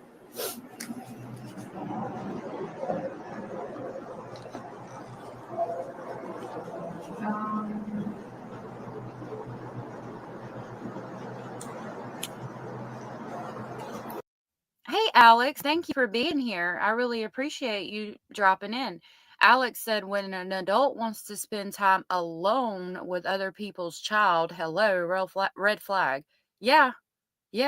If you want to sleep in a bed with my child, yeah, you can get the hell out of my house immediately. Like, so many red flags in this case. That just, a field full of red hand grenades in this case.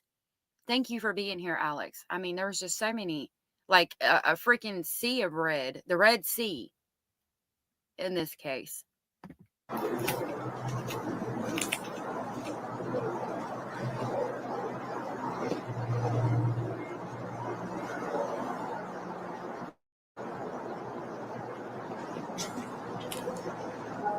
This is when it starts to slow down. Okay.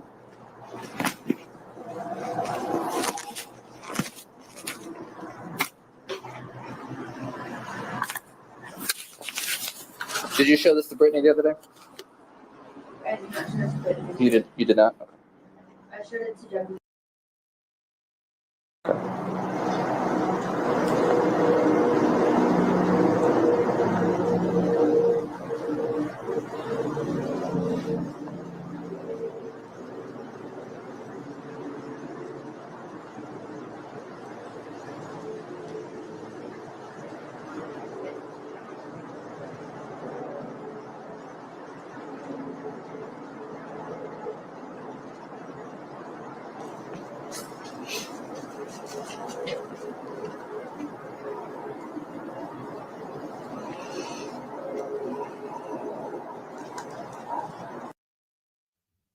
Lack of work. Okay. Liddy said girls tell each other, not adults. Lack of words and shame for knowing, right? Yeah, like where you're saying, like, is girls talk to each other and they wouldn't tell the adults because they wouldn't want the adults to know that they know things like that. I'm assuming is what you mean. And yeah, that's true. That's very true. And again, you have to ask these questions. I just again think a female detective and wording differently would have went a long way.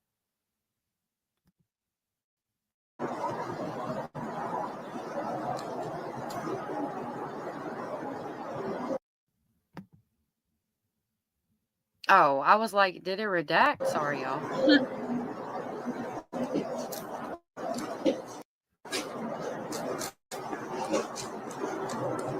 Yeah, this is a super long message that he like a group chat.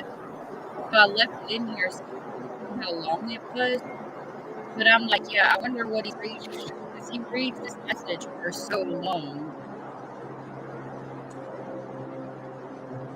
Right, Toxic? I feel bad for that woman too.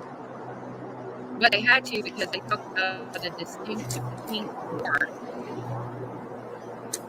going down the shaft. The only reason I'm talking is because he's going through that message. Like this whole time he's going through that message. I want to know what it said. Hey, Lindy, thank you for being here.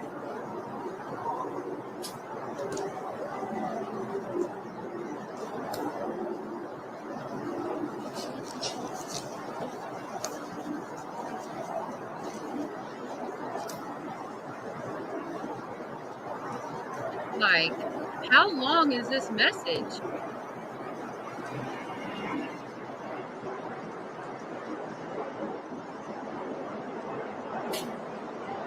Right? My goodness. Super long.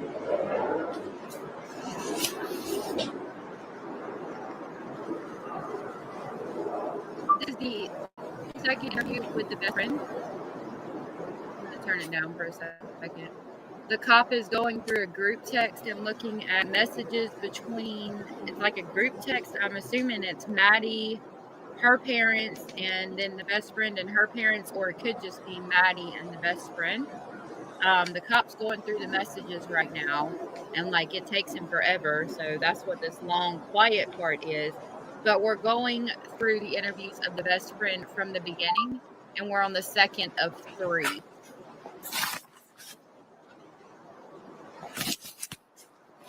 So what do you think? What do you think she went? What do you think happened? I think she was scared that something was going to happen, or I think she was scared of.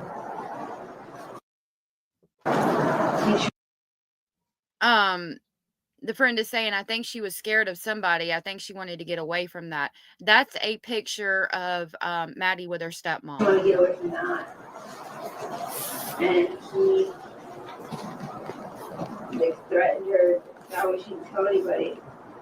That way she didn't go tell me, or I would think someone told my parents or something. Okay. So she said, I think somebody did something to her and they made her scared to tell. They threatened her if she told, because that way she wouldn't go to her parents or anything and she wouldn't tell me, which I found was very interesting that the friend said that, because at this point in time, remember, Stefan's just been arrested on the 60 counts of child abuse and all of that. Needs some Z's said that lady takes pics every day. It's a job, so I doubt highly that taking pics of guys' junk phased her one bit. Now, the pics of Maddie and reading things Stefan wrote to Maddie, that would be more traumatic in my opinion. I agree. Was it a group chat after she went missing? It was a group chat, and I think Jen accessed it after she went missing, because the best friend talks about how there was pictures of Stefan in there, and then after Stefan got arrested, the pictures disappear, and one of the officers fusses at Jen about accessing Maddie's stuff, asking her why she was accessing Maddie's stuff, and saying to stop because it makes them think it was Maddie. I wonder if Stearns was on Maddie's Discord. Was she a virgin? She was? Okay. So, did she ever ask you to keep any secrets for her? No? Okay. Did she ever tell you anything that she implied was a secret? Other than her life is Nothing more than that. Okay. Did you guys ever have any explicit conversations about sex? Okay.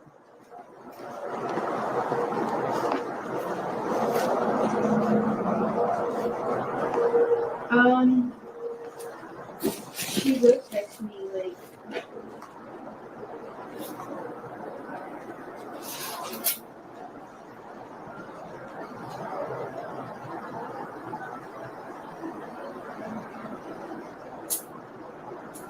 I would reiterate that you're obviously not in trouble or anything. Anything you tell me is in confidence. This isn't going to go to the school or your parents or anything.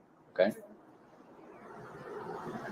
And that was another thing people had problems with. And I had a problem with putting it out here too, but I made sure to redact the child's information. And like I said, I feel it's important because we get a better perspective of Maddie, because the person who's going to know her best at that age is her best friend.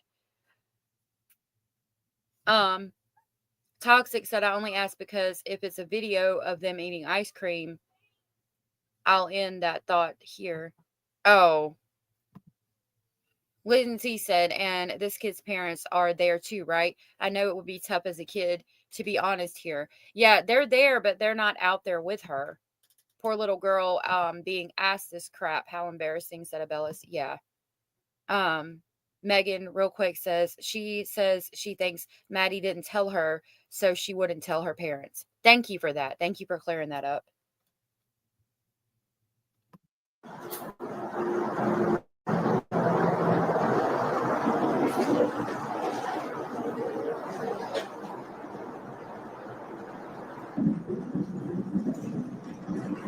on the news, you guys had said that when she turned 13, she would go in the woods. Yeah.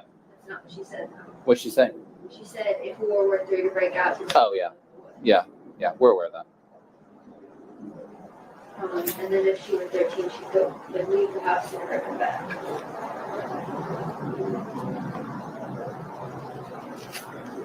Is that what you're looking for? No, she would send me like something weird. But it's like not letter. Okay, so I thought that said something else. I just picked up on, she sent me like something weird. What was it? It was something like dirty, like it was like a picture. What was it? It was, she drew something on paper. Okay. It was weird, and it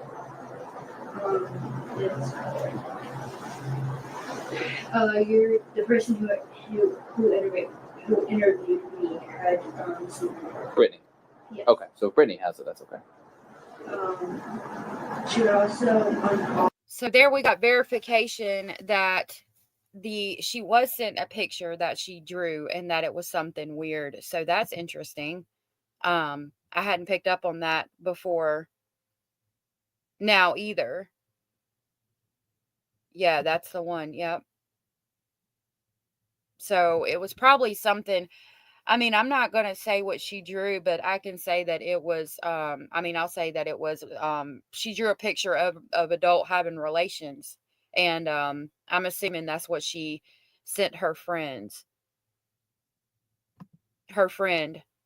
So that's sad.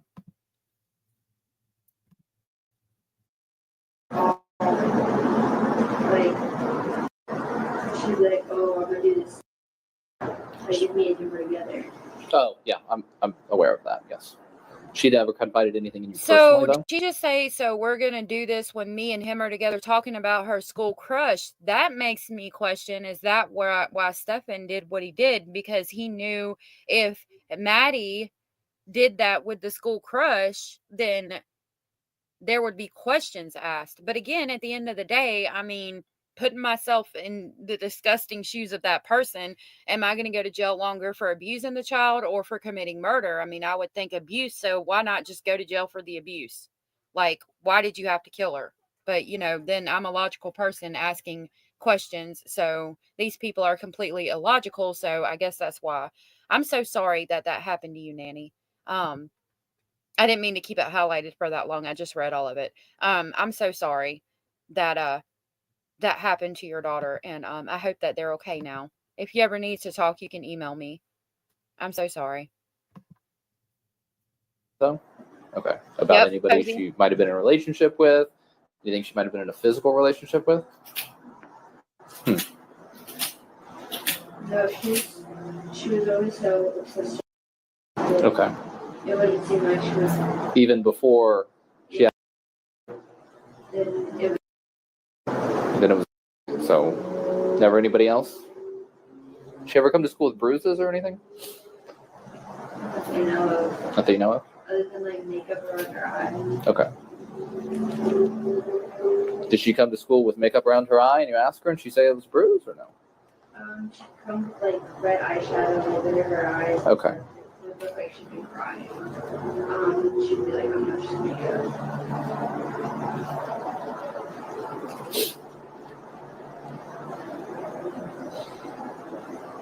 She said she was like, it's just makeup.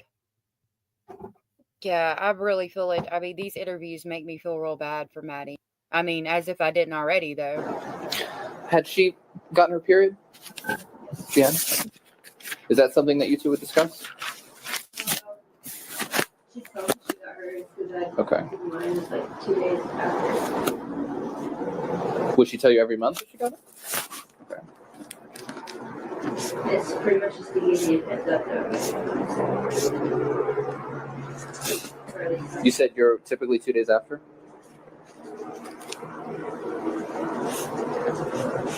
Was there ever a time when it was irregular? When, it came early for her, or it was late for her?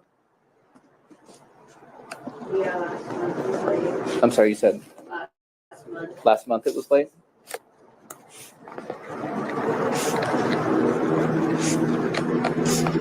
Do you remember what she said? I got mine and she didn't say anything. She was like, oh, I haven't gotten mine yet or anything. Like I haven't had cramps or anything like that. They would show a sign of a period. And then like after like a week I was on mine. And Okay. 2 weeks after she got hers. Okay, so she did end up getting it. It was just late. Okay. You said it was 2 weeks, though. So around 2 weeks.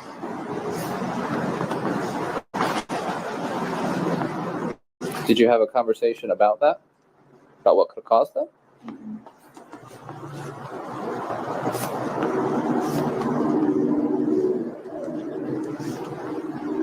Did she show any concern about being pregnant?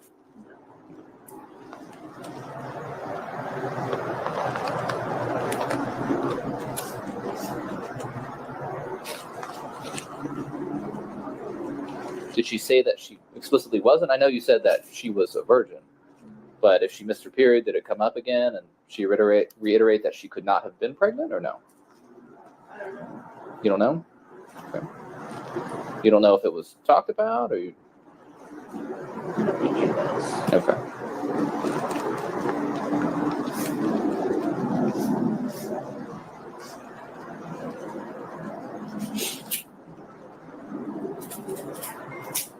Is there anything else you think I need to know? Other than like, it's weird how she called me like they were like in the summer. But then I was confused because she told my dad the same thing. That what? That she dropped her off. Not. Shut the off. Yeah, and she didn't say anything about So again, she's talking about how Jen called her and stated that she herself dropped her off. She didn't ever say anything about Stefan dropping her off. not even one mention. And then she seemed really calm like every single time I would talk to her on the phone or anything. She wouldn't be like freaking out or anything.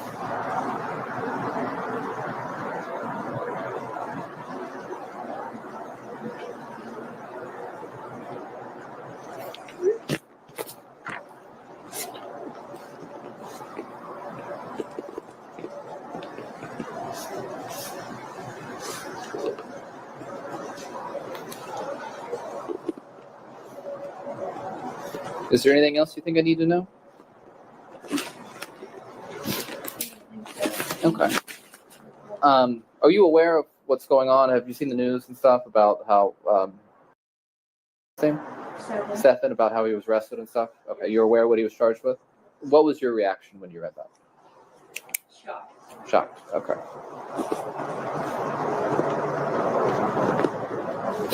Why exactly? Was it just because you never thought it could happen? Like what was the cause? Like weird signs. She's going to talk about weird feelings she got from Stefan. Hey, Corey, thank you for being here.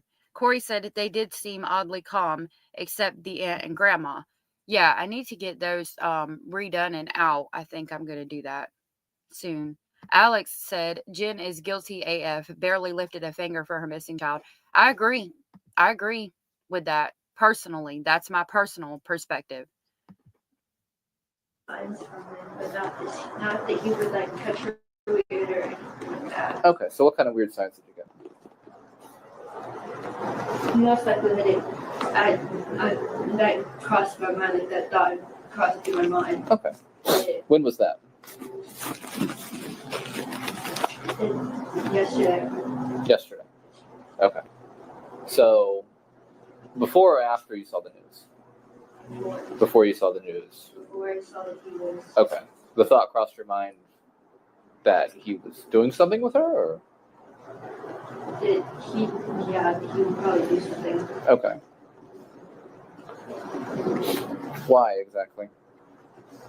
Because they were really close. Like, me and my dad are close, but not like we'll be on FaceTime. Okay. And stuff. Like, that was like close.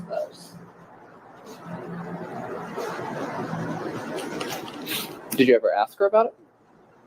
No. About their relationship, or why they were so close, or make any jokes about them being close? No? I'd asked her why, like, I was like, oh, it's so cool how you remember. Yeah. We were really close. And she was like, yeah, but like, being on like FaceTime is like a lot. And she was like, yeah, we're just really close and stuff. Like, she's been there for me and stuff. So. She's basically talking about how she found it odd that they were FaceTiming and all that all the time. And it is odd. Like, you shouldn't be. I would have never FaceTimed my stepdad growing up. Like, to be honest with you, I saw my stepdad when I came home from school, and I went straight up to my room and I would say, hey, and bye. You know, now I expect people have more of a relationship than that, but not to the extent of you're FaceTiming all the time. You're really close. All of that. I find that weird. Like, to the extent of especially FaceTiming constantly, like it's been talked about they were doing. Cara said, I think Jen Soto stayed behind while everyone was looking for her to clean up the mess they left poorly, but she still cleaned it up. Like Jen Soto never questioned why Stern's boxer shorts were in Maddie's laundry basket. Come on. Right. Yep. And they were not having relations for over a year.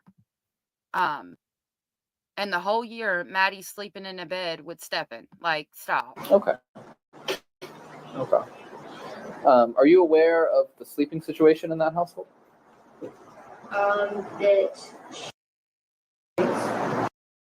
Okay. How about, she has her own room there, right? Sort of. Sort of. Okay. They come with the loft and got and made a bedroom out of that. Got 2 room dividers. Okay. And that was her room. Did she ever talk about anybody sleeping in her room with her? Okay. Other than her going when she was sick. About when she would go. Right, Alex? Alex said most normal guys prefer watching sports over FaceTiming with children. Just saying. Right. Abella said, but Jen said they were best friends. Yeah, come on. It's fishy at best. And at worst, you knew something. And I hope they nail her because in that, it wasn't blanket immunity, limited immunity deal. They could go back and get her, and I hope they do. Go in from when she was sick. Okay. So she never talked about him getting into bed with her or anything like that? No. Would you ever sleep over at her house? I had asked my parents because no. Okay. Because they didn't know. Okay. But that's before that's after Stephen moved out. Okay. Why did he move out? I didn't know, but Do you know when he moved out? A couple months ago.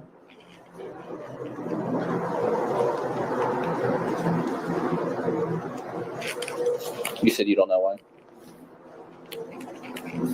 I asked her, but she couldn't answer the question.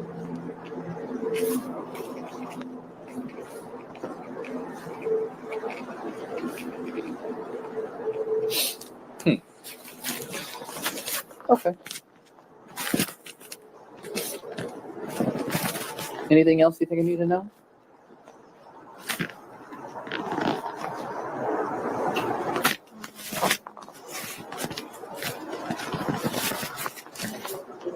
Okay. I appreciate taking the time to talk to me. I'm sure Brittany told you the same thing, but nobody knew her better than you, right? So it's unfortunate that it seems like not even you knew everything that was going on in her life, right? So, and we're just trying to figure out what all happened. And if this was, she asked you to keep a secret or something, obviously you're not in trouble. She is certainly not in trouble. We just need to know about when people became aware about what happened. Cara said, I think that's why those investigators were let go from the case. And they gave her limited immunity or derivative immunity when she lied to them several times, as well as lying on a document. Strategic Eyes pointed that out. Oh, wow. Corey said, I bet he moved out over that roommate pick. Very possible. I hadn't thought about that. That's very possible. Cara said, I think if you reached out to him to go over his reaction videos, he'd allow it. He goes into what he would have done and has done for kids. Oh, wow. Maybe I can. Yeah, so we're going to finish this one, and then we're going to go over the new one with the best friend, and then we'll continue talking about interviews tomorrow, but I think that's all I have time for today.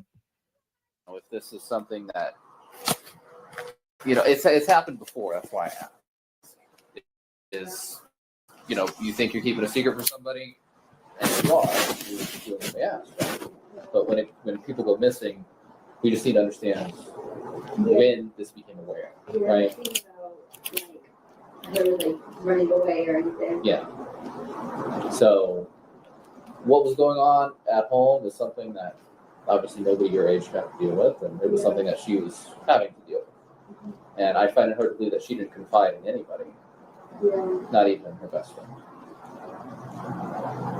I don't know if this is like true or not. I don't even really know. I think Stephen probably threatened her and not say anything to anyone because she would have told me. Yeah. That or she was scared of us because it's my parents. Yeah. I think it's really sad that the friend ever had to be in a position to where she says that she thinks Stephen threatened for her not to tell because otherwise she would have told her. Yeah, the detectives got fired from the case. They absolutely did. So, Maybe. But in my experience, it tends to come out anyway. yeah. So. Okay. Everything's always been true and correct? I certainly appreciate taking time again, so we can go back to that. All right, so that's the end of the second interview, and now we're going to go to the new one that I just got put out. I'm not added it to the list yet. I'm going to do so probably later today. Queen Olive said, in my opinion, Jen knew. I think she did. I don't understand how you didn't. There's no way you didn't know. Like I'm sorry. So this is the interview with Jennifer's ex-husband, the father of Madeline's Hold on a minute. stepsister, who was also from... My computer's being slow. There's absolutely no way you didn't know, in my opinion. When you're letting them sleep in the same room and all of that, sleep in the same bed, all of the things, it's just there's no possible way. Even with the amount of medication that she was on. friends with Stephen Stearns. He's Oh got my some gosh. interesting things to say about the dynamics in the household. I know Heater. a lot of these people involved. Stop being stupid. Thank you. Like, even if you're on a substantial amount of medication, there's so many signs. Like, why is it that? Wait, why is it that? Like, this guy's talking. What do you mean? January. Okay. Did you two discuss it all? I don't understand what you were asking me, hun.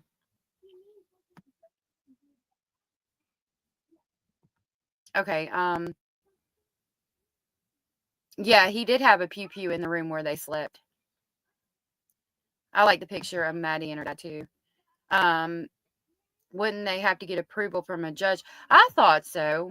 And that I thought so too, that they'd have to get approval for a judge before they could do blanket immunity or any type of immunity deal. But I don't know. All right, so this is the new interview with the best friend. The last one that they had, this one happened March 13th. So Maddie has been found deceased. Everybody knows that she's been found deceased. And there is somebody cutting grass in the background. Sorry, the date is March 13th, 2024. The time is 4 p.m.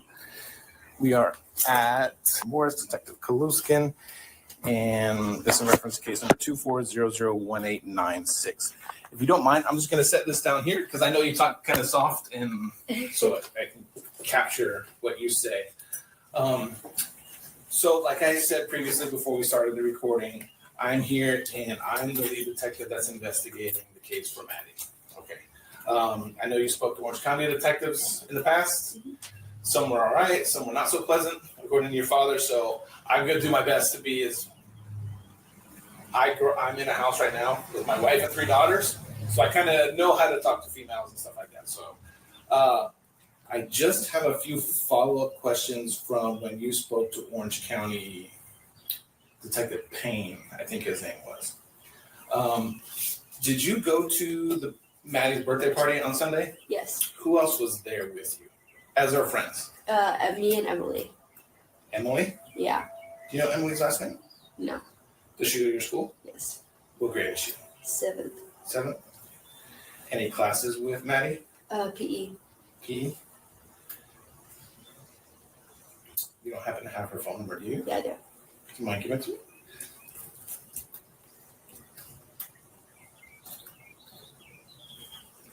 Are you feeling better? Dad says you weren't feeling too hot yesterday. Yeah, I'm feeling better. All right, so you two were basically the only friends that were there at the birthday party. How was she during the birthday party? Was she outgoing, happy? When Emily got there, she kind of changed her mood, but I was the first one of her. Okay. Lindsay said, so this is the same friend, but a different investigator. Yeah. Yes. I might have heard this one, and the mom shares that she was rubbed the wrong way by the things detective asked the daughter, then later asked him. Yes. And I'm thinking the things that the detective asked the daughter are what we heard in the other interview. So we've been basically going through the interviews with the best friend in chronological order. And so now we're at the last one. We started with the very first one, and then we just did the second one, and this is the last one, the third one. Hey, Sarah Tequila, thank you for being here. Sarah said, poor kid, I know. It's horrible. Friends to get there, but she was kind of on me for stuff. Like she would kind of get mad at anything I asked. Like what? What would you ask her that would make her mad? There was like food there, and I didn't know what the food was, so I asked, and after like 3 times of asking, she got mad at me asking. Okay. We were playing red light, green light, and Lindsay, no, I was wondering if it was about that too, but we just heard the officer ask her if she had ever seen any pornography that Maddie sent her or pornography containing Maddie. And like, I'd be mad if you asked my child that too. So we just heard that in the other interview that the detective asked the best friend that. Like, it's just weird. Like, why would you could have said the word in a different way. Did you ever see Madeline with no clothes on? Did you ever see pictures or videos of adults with no clothes on? Like, you didn't have to use the word pornography and all of that. I think that was the issue, but I could be wrong. Yeah, I'm glad that the mom was there this time too. And hey, Lemon Lime, thank you for being here. Lemon Lime said, yeah, it was the other interview that her parents didn't like. A lot of pregnancy talk, and he basically came off like he didn't believe her. Yeah. Yep. And the detective got fired. Yep. Those detectives were fired. she got mad because I wasn't standing in the correct spot, and it would just be about. But again, this is Kissimmee Police Department. The other detective we just heard is from Orange County. So now this is Kissimmee Police Department questioning, not Orange County. Really little things. Okay. I know it's difficult for me to ask, but I have to ask because it might be important in the future. I know you shared with either Detective Payne or the other female that was speaking with you that you and Maddie kind of were maybe on the same cycle. Yeah. Does that make sense? Okay. And in the interview with Detective Payne, you said that Maddie may have gotten her period later on. Yeah. Was that in February or January? January. January. Okay. Did you two discuss at all about February's? No, not really. Okay. All right.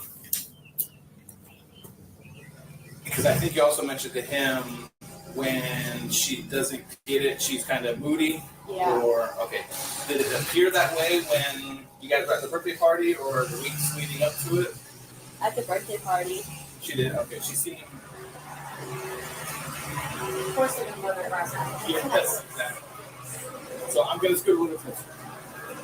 So during the birthday party, she seemed to act kind of the way she would if she didn't get a period. Yeah. Or she would. Did she say anything else was bothering her during her birthday party? No. Yeah. Oh yeah, she had told her friends like literally like she told all of us like good day before her party. So she was mad that no one could make it because everyone was like out of town or like they couldn't make it. And she was upset at that. Yeah. Okay. In going through Maddie's text messages, you guys appear to have a group text going between you and a few other people. Yeah. Okay. She asked you about dates for NPAs. Yeah. Okay. Do you still have those text messages in your phone? Right. Maybe.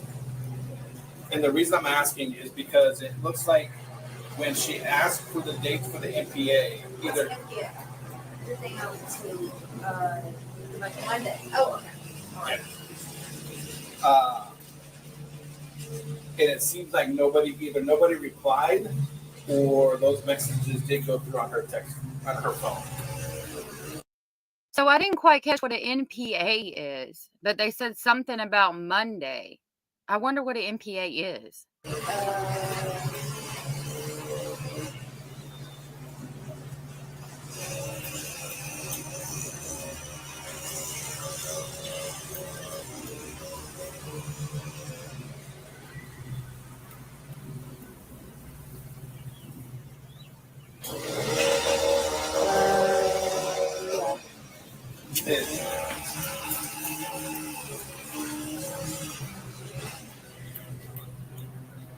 So the MPA, I don't want to scroll through it. Is the MPA conversation before this or after?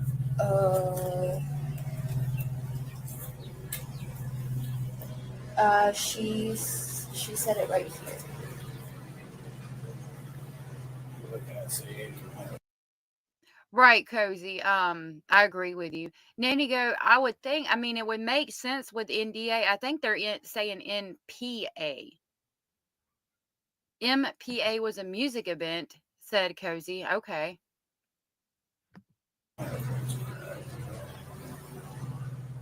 and that's regarding the MPAs? Yeah. Okay. All right, so it doesn't look like there was too many conversations after that, if any. Right, like there's an airplane in the other interview, and then they're having this conversation, and they all of a sudden start mowing the grass. I'm like, y'all got to be kidding me. Music music performance assignment, I think. Okay. Right, Sarah, though, I agree. I'm like, really, guys, come on.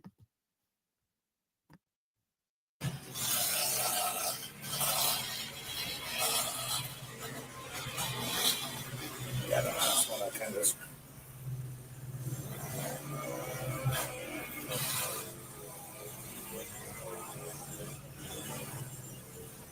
I'm just going to scroll down to the bottom of the. Oh. How do I get rid of that?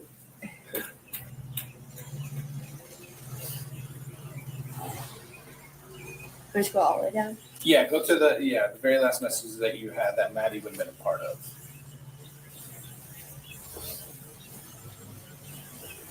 You're like my kids. Scroll forever. Yes, lots of talking.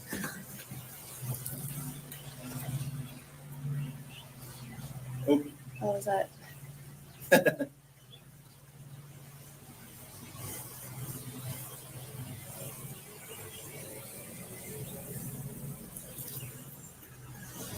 Right, Elizabeth? Thank you for being All right, here. I don't know. I don't know if this is because Maddie asked specifically in a text message. Do you know the date of MPA? Do you have? There.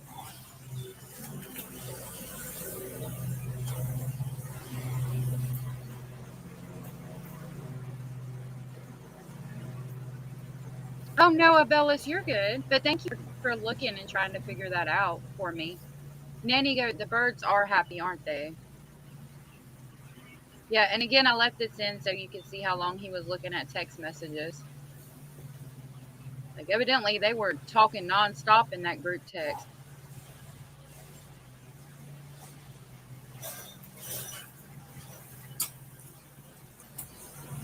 You have a lot of different group messages with Maddie? Yeah.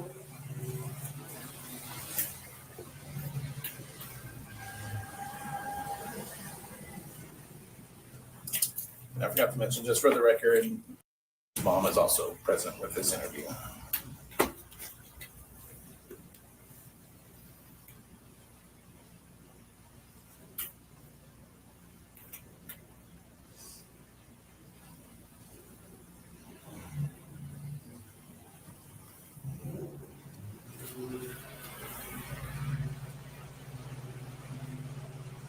I can't find it. Okay, that's fine. All right, going back to the birthday party. What time did you leave the party? Picked you up like 7? Yeah, so around 7. I got home at 7:15. Emily left the same time. Okay. Because I saw Emily walk out.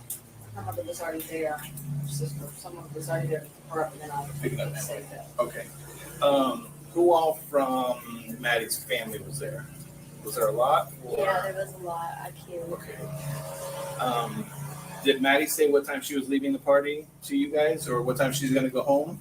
I had asked her when the party was gonna end before Emily had cake, because she was asking. Mm-hmm. And she said, I don't know, this party could last till like midnight or like 1 a.m. Okay. Do you happen to know who took Maddie home? I don't. Or did she even talk? Did she talk about it? Who was going to take her home? I know what the person looks like. I don't know like how they're Okay. related to Maddie. It was a family member. It was her aunt that took her home, I do believe. Yes. It wasn't her mom's boyfriend. Mm-hmm. Noah's boyfriend was not at the party. Okay. Did Maddie mention to you that he was going to be at the house when she got home or anything like that? No. Did she mention to you about mom? Was mom working, or why wasn't mom at the party? No, she didn't mention the mom at all. Okay. Did she seem like she was upset at the mom? At her mom? No, but I kind of figured that's why she was mad at the party. Because her mom wasn't there. Yeah. Got it. All right.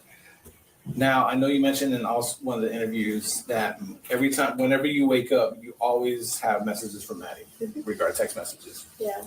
And is that like on a daily basis? Okay. All right. What would those messages just be about? Random stuff or good morning? Or she would say like, hi, good morning. She'd send me to like Instagram and YouTube stuff. Okay. And what Cozy, yeah, my eyes are burning too. Okay, Toxic, I'll check it right now. The photos of him, yeah. Liddy said, Grandpa not there, Grandma not aware, Mother not sane, friends not know, psych not alert, right? What I understand, she didn't send you a message that morning, Monday morning.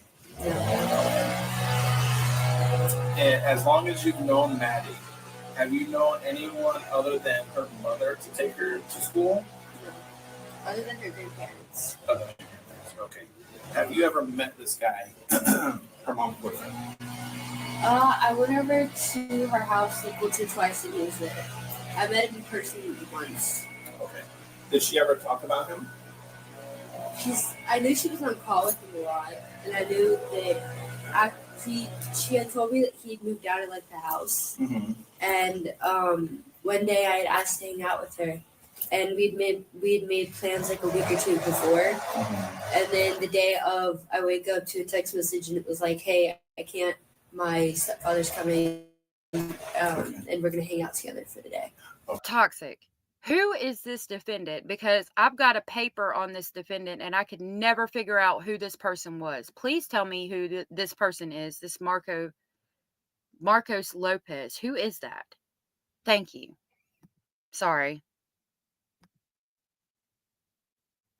Maddie's dad was real upset. Shaboogies. He's real upset. I've got his interview as well. Okay. Did she seem like she had a good relationship with him? Yeah, they seemed pretty tight. They seemed really close. Okay. Did she ever mention anything that may have been weird to you about him or mom? Other than that they were like really close and that they were like always on call. Okay. Like when me and Maddie were on call, she was either on call with her sister or him. Okay. With whose sister? Her sister. Maddie's sister. Yeah. Okay. Could that be her half sister? I guess. Do you know her name? If I said her name? No. Okay. All right. I think that's going to be. I just needed some things clarified about the party, but she was definitely upset at the party. Yeah. Okay. Did you feel that she was upset at anybody in particular, or just upset in general? Upset in general, kind of. Okay. Was she crying or anything like that? No. Tell her what she would do. Tell them what she did. When I first got to the party, she got mad because I didn't have a gift. Okay. Which I had already given my gift to her at school, but she had said like, "Where's like the rest?" Mm-hmm. And I gave her. Yes. He's a good man. He is a good man. Then there was Steven, who her mom was married to. He cared. Stepan was a psycho. Yeah, I'm gonna pull him up in just a second. Nanny Goat said he seemed to be a straight up guy. Jen kept Maddie from him as it appears. Yes. He talks about that in the interviews. He is handsome. And we'll go over those interviews. Her dad does seem to be a good man. Hey, Hello Kitty. Good afternoon.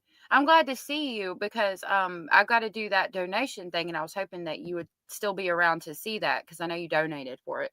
Sarah said, only one thing, in my opinion, her dad could have spent more time with her. Yeah, I wish that would happen.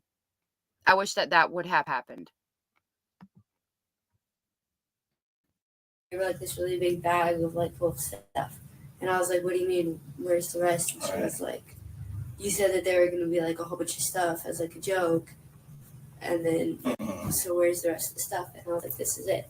So when I showed up to her party, she was like, I barely got any gifts, and I was surprised I didn't get a gift from you. And I was like, but I already gave you my gift at school. So, and then at the end of like the party, like when me and Emily were like leaving, she got mad at me because they didn't like shake all of like her family members like hands to like say goodbye, which I kind of was like, oh, bye. And then like I left, and then as I was like crossing the street and stuff, she got mad. She was like, I always get in trouble after you leave because you don't say goodbye to everyone. And I was like, I say goodbye, I just don't say it very loud. What did she always have these kind of mood swings, I guess you could say, call them? Yeah. Okay. Did she ever talk about her sleeping habits? Like, would she go to bed late, go to bed early, sleep in late, get up early? I know if she was like sick or something, she'd go to bed early, but she'd sleep in her mom's room. Okay. But other than that, she'd stay up pretty late. Okay. All right. One last difficult question. Do you think her mom would hurt her for any reason? I don't know. Okay. That's fine. That was interesting to me. He asked, one last question. Do you think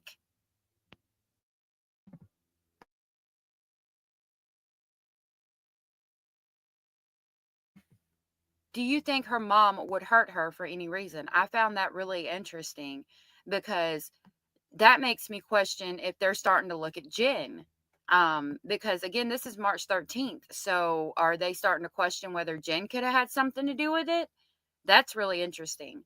Lindsay Hendricks said, but again, to those points, in my opinion, it seemed Jen made it hard for him to see Maddie. And remember, he went to prison or something. I always imagined Jen and her mother would hold that over him. Yeah, they did. And they talk about it. We'll listen to that interview. Hey, bad girl. Thank you for being here. Hey, Darla. Did I see Darla in here? Oh, hey, Darla. You're good. And I'm not going to ask you about him because you don't know him. Is there anything that you can think of, since we're probably not going to be talking again, that you think I should know that about Maddie or anything that has to do with that household? I know that they have roommates. She told me that he moved out and that they got a new roommate. I don't think I can think of anything else that was like weird or anything other than a roommate thing. Gotcha. Her phone is, I'm telling you this, so if there's anything that you need from her phone, we have to go get her phone fixed. For some reason, it's not letting her do, it's not saying there's a phone number on it anymore. It just keeps wanting to do the email address and we can't get it back. So we've got to take it. So but I don't know if we take it. Thank you for hitting the thumbs up. If y'all don't mind, please hit the thumbs up so we get out into the algorithm. We've been holding off on taking it until after you talked to her because I didn't know that if we redid it, we were afraid she might lose messages. Gotcha. If you could do me a favor, and they'll probably ask you when you go to the phone store. I see you have an iPhone. If you could back it up to your Apple iCloud, because they're going to ask that anyways. Okay. They may be able to assist you in backing it up. I don't think I will, but in the slight chance I may need, because we have Maddie's phone and stuff like that. So we have a lot of the messages already. It's just that one message was concerning where she asked the date for MPAs, but nobody replies after that. And that's the reason I was kind of needing clarification on that sort of thing. Was that because nobody knew? Nobody knew the date, and then. Is that why you didn't answer? Yeah. And it makes sense. If you do happen to think of something that we didn't talk about or something that just pops in your head, let mom or dad know. I gave him my card yesterday. Unless you want me to give you another one. No, I'm sure he's right. Please feel free to reach out to me. Then I can communicate through you so we don't have to bother. Because I know this is a very traumatic incident, and it's unfortunate that I've been talked to a few times already. It's just when a juvenile is involved and they have a best friend, like that's the reason why, because best friends know everything. Right. Yeah. Well, they know a lot more than parents and stuff like that. Yeah. So I want to apologize. I don't know what happened with Orange County detectives. We don't work with them. And this is talking about where they messed up. And I think it was because they straight up asked her, had she ever seen pornography? Jim brings up a good question. What if Maddie blew up on Stefan? That's a good question. Plausible. But I know your husband was very upset yesterday when I came. And I hope I can kind of smooth that over. But No, you did great. It was the line of questioning and some of the words that she didn't know and then having to explain what some of the words meant was something we didn't really want to have to go through. Right. So I will say that when she came home from the birthday party, she was upset because Maddie was on her about everything. She doesn't like guacamole. She got mad at her for not eating the guacamole. She was mad about everything. They went outside and played. She got a water hose and was she was very angry. She was mad there weren't a lot of presents. This is all the stuff she came home and told us. Gotcha. She was mad because family members weren't there, and Sage's birthday is at the beginning of February, and she'd been building it up all month that on her birthday it's going to be a really big event, and all this family's coming in, and then they didn't. Right. So she was very upset. So I mean, she's kind of breezed over it a little bit, but that was when she came home. That's what she told us. Gotcha. And there was this whole table, and there was one gift on it. Oh wow. Okay. So there weren't a lot of gifts. So I saw an interview with the grandmother saying, "Oh, there were all these gifts and all these people," and that's not what was portrayed when she was there, unless that happened after. Right. Okay. All right. Like I said, thank you for talking. So why did the grandma lie and say there was a table full of gifts when there was only one gift? Like, I don't understand. Shibuki said, I actually do think she could have told him she was going to tell and run away like she planned to do because it was right after her 13th, right? Yeah. Bad Girl said that whole thing, including social media, passed me by. Talking to me. Thank you. Also, we're gonna conclude this interview. It is now 4:19 p.m. All right, so that's the end of the best friend interviews, and that's all I'm gonna have time to do today. We'll continue on with our chronological review of the Stephen Stearns interviews, and I do plan on getting a video out tonight, and hopefully I can get these interviews entered into the list in chronological order. Yeah, they did all lie. They did. Oh, Jenny, I'm so sorry. I hope you're okay. You can email me if you need to talk. Indie Girl said exactly, and Jen Soto saying that they talked on and on about her presence. Bullshit. Yeah. Yep. They all lied. That stuck out to me too and broke my heart. I remember hyping my birthday up one year, and it didn't turn out as I hoped. Just breaks my heart. These would have been some of her feelings. Yep. Like a lot of what their friend says discredits the family statements. Yeah, and like it seems like everyone is lying. Jen said thank you to everyone, and yeah, I want to thank you all for being here. Jen saying they counted her birthday money, also BS. She didn't bring her money home. Yep, I think the grandma said she left it at her house. Yep. All the adults failed Maddie, every last one. I agree. It's a really sad case. I appreciate y'all being here with me today. Jen, I hope everything goes okay. If you need to email me, call me. I mean, not call me, email me. Or you can call me on Discord if you wanted to. And with that, I'm going to go so I can get started on dinner and such. And I hope y'all have a good day. And I'll see y'all tomorrow, and we'll continue going over these interviews in chronological order and sharing our thoughts, opinions, and speculations on them. So until tomorrow, have a good night. Bye.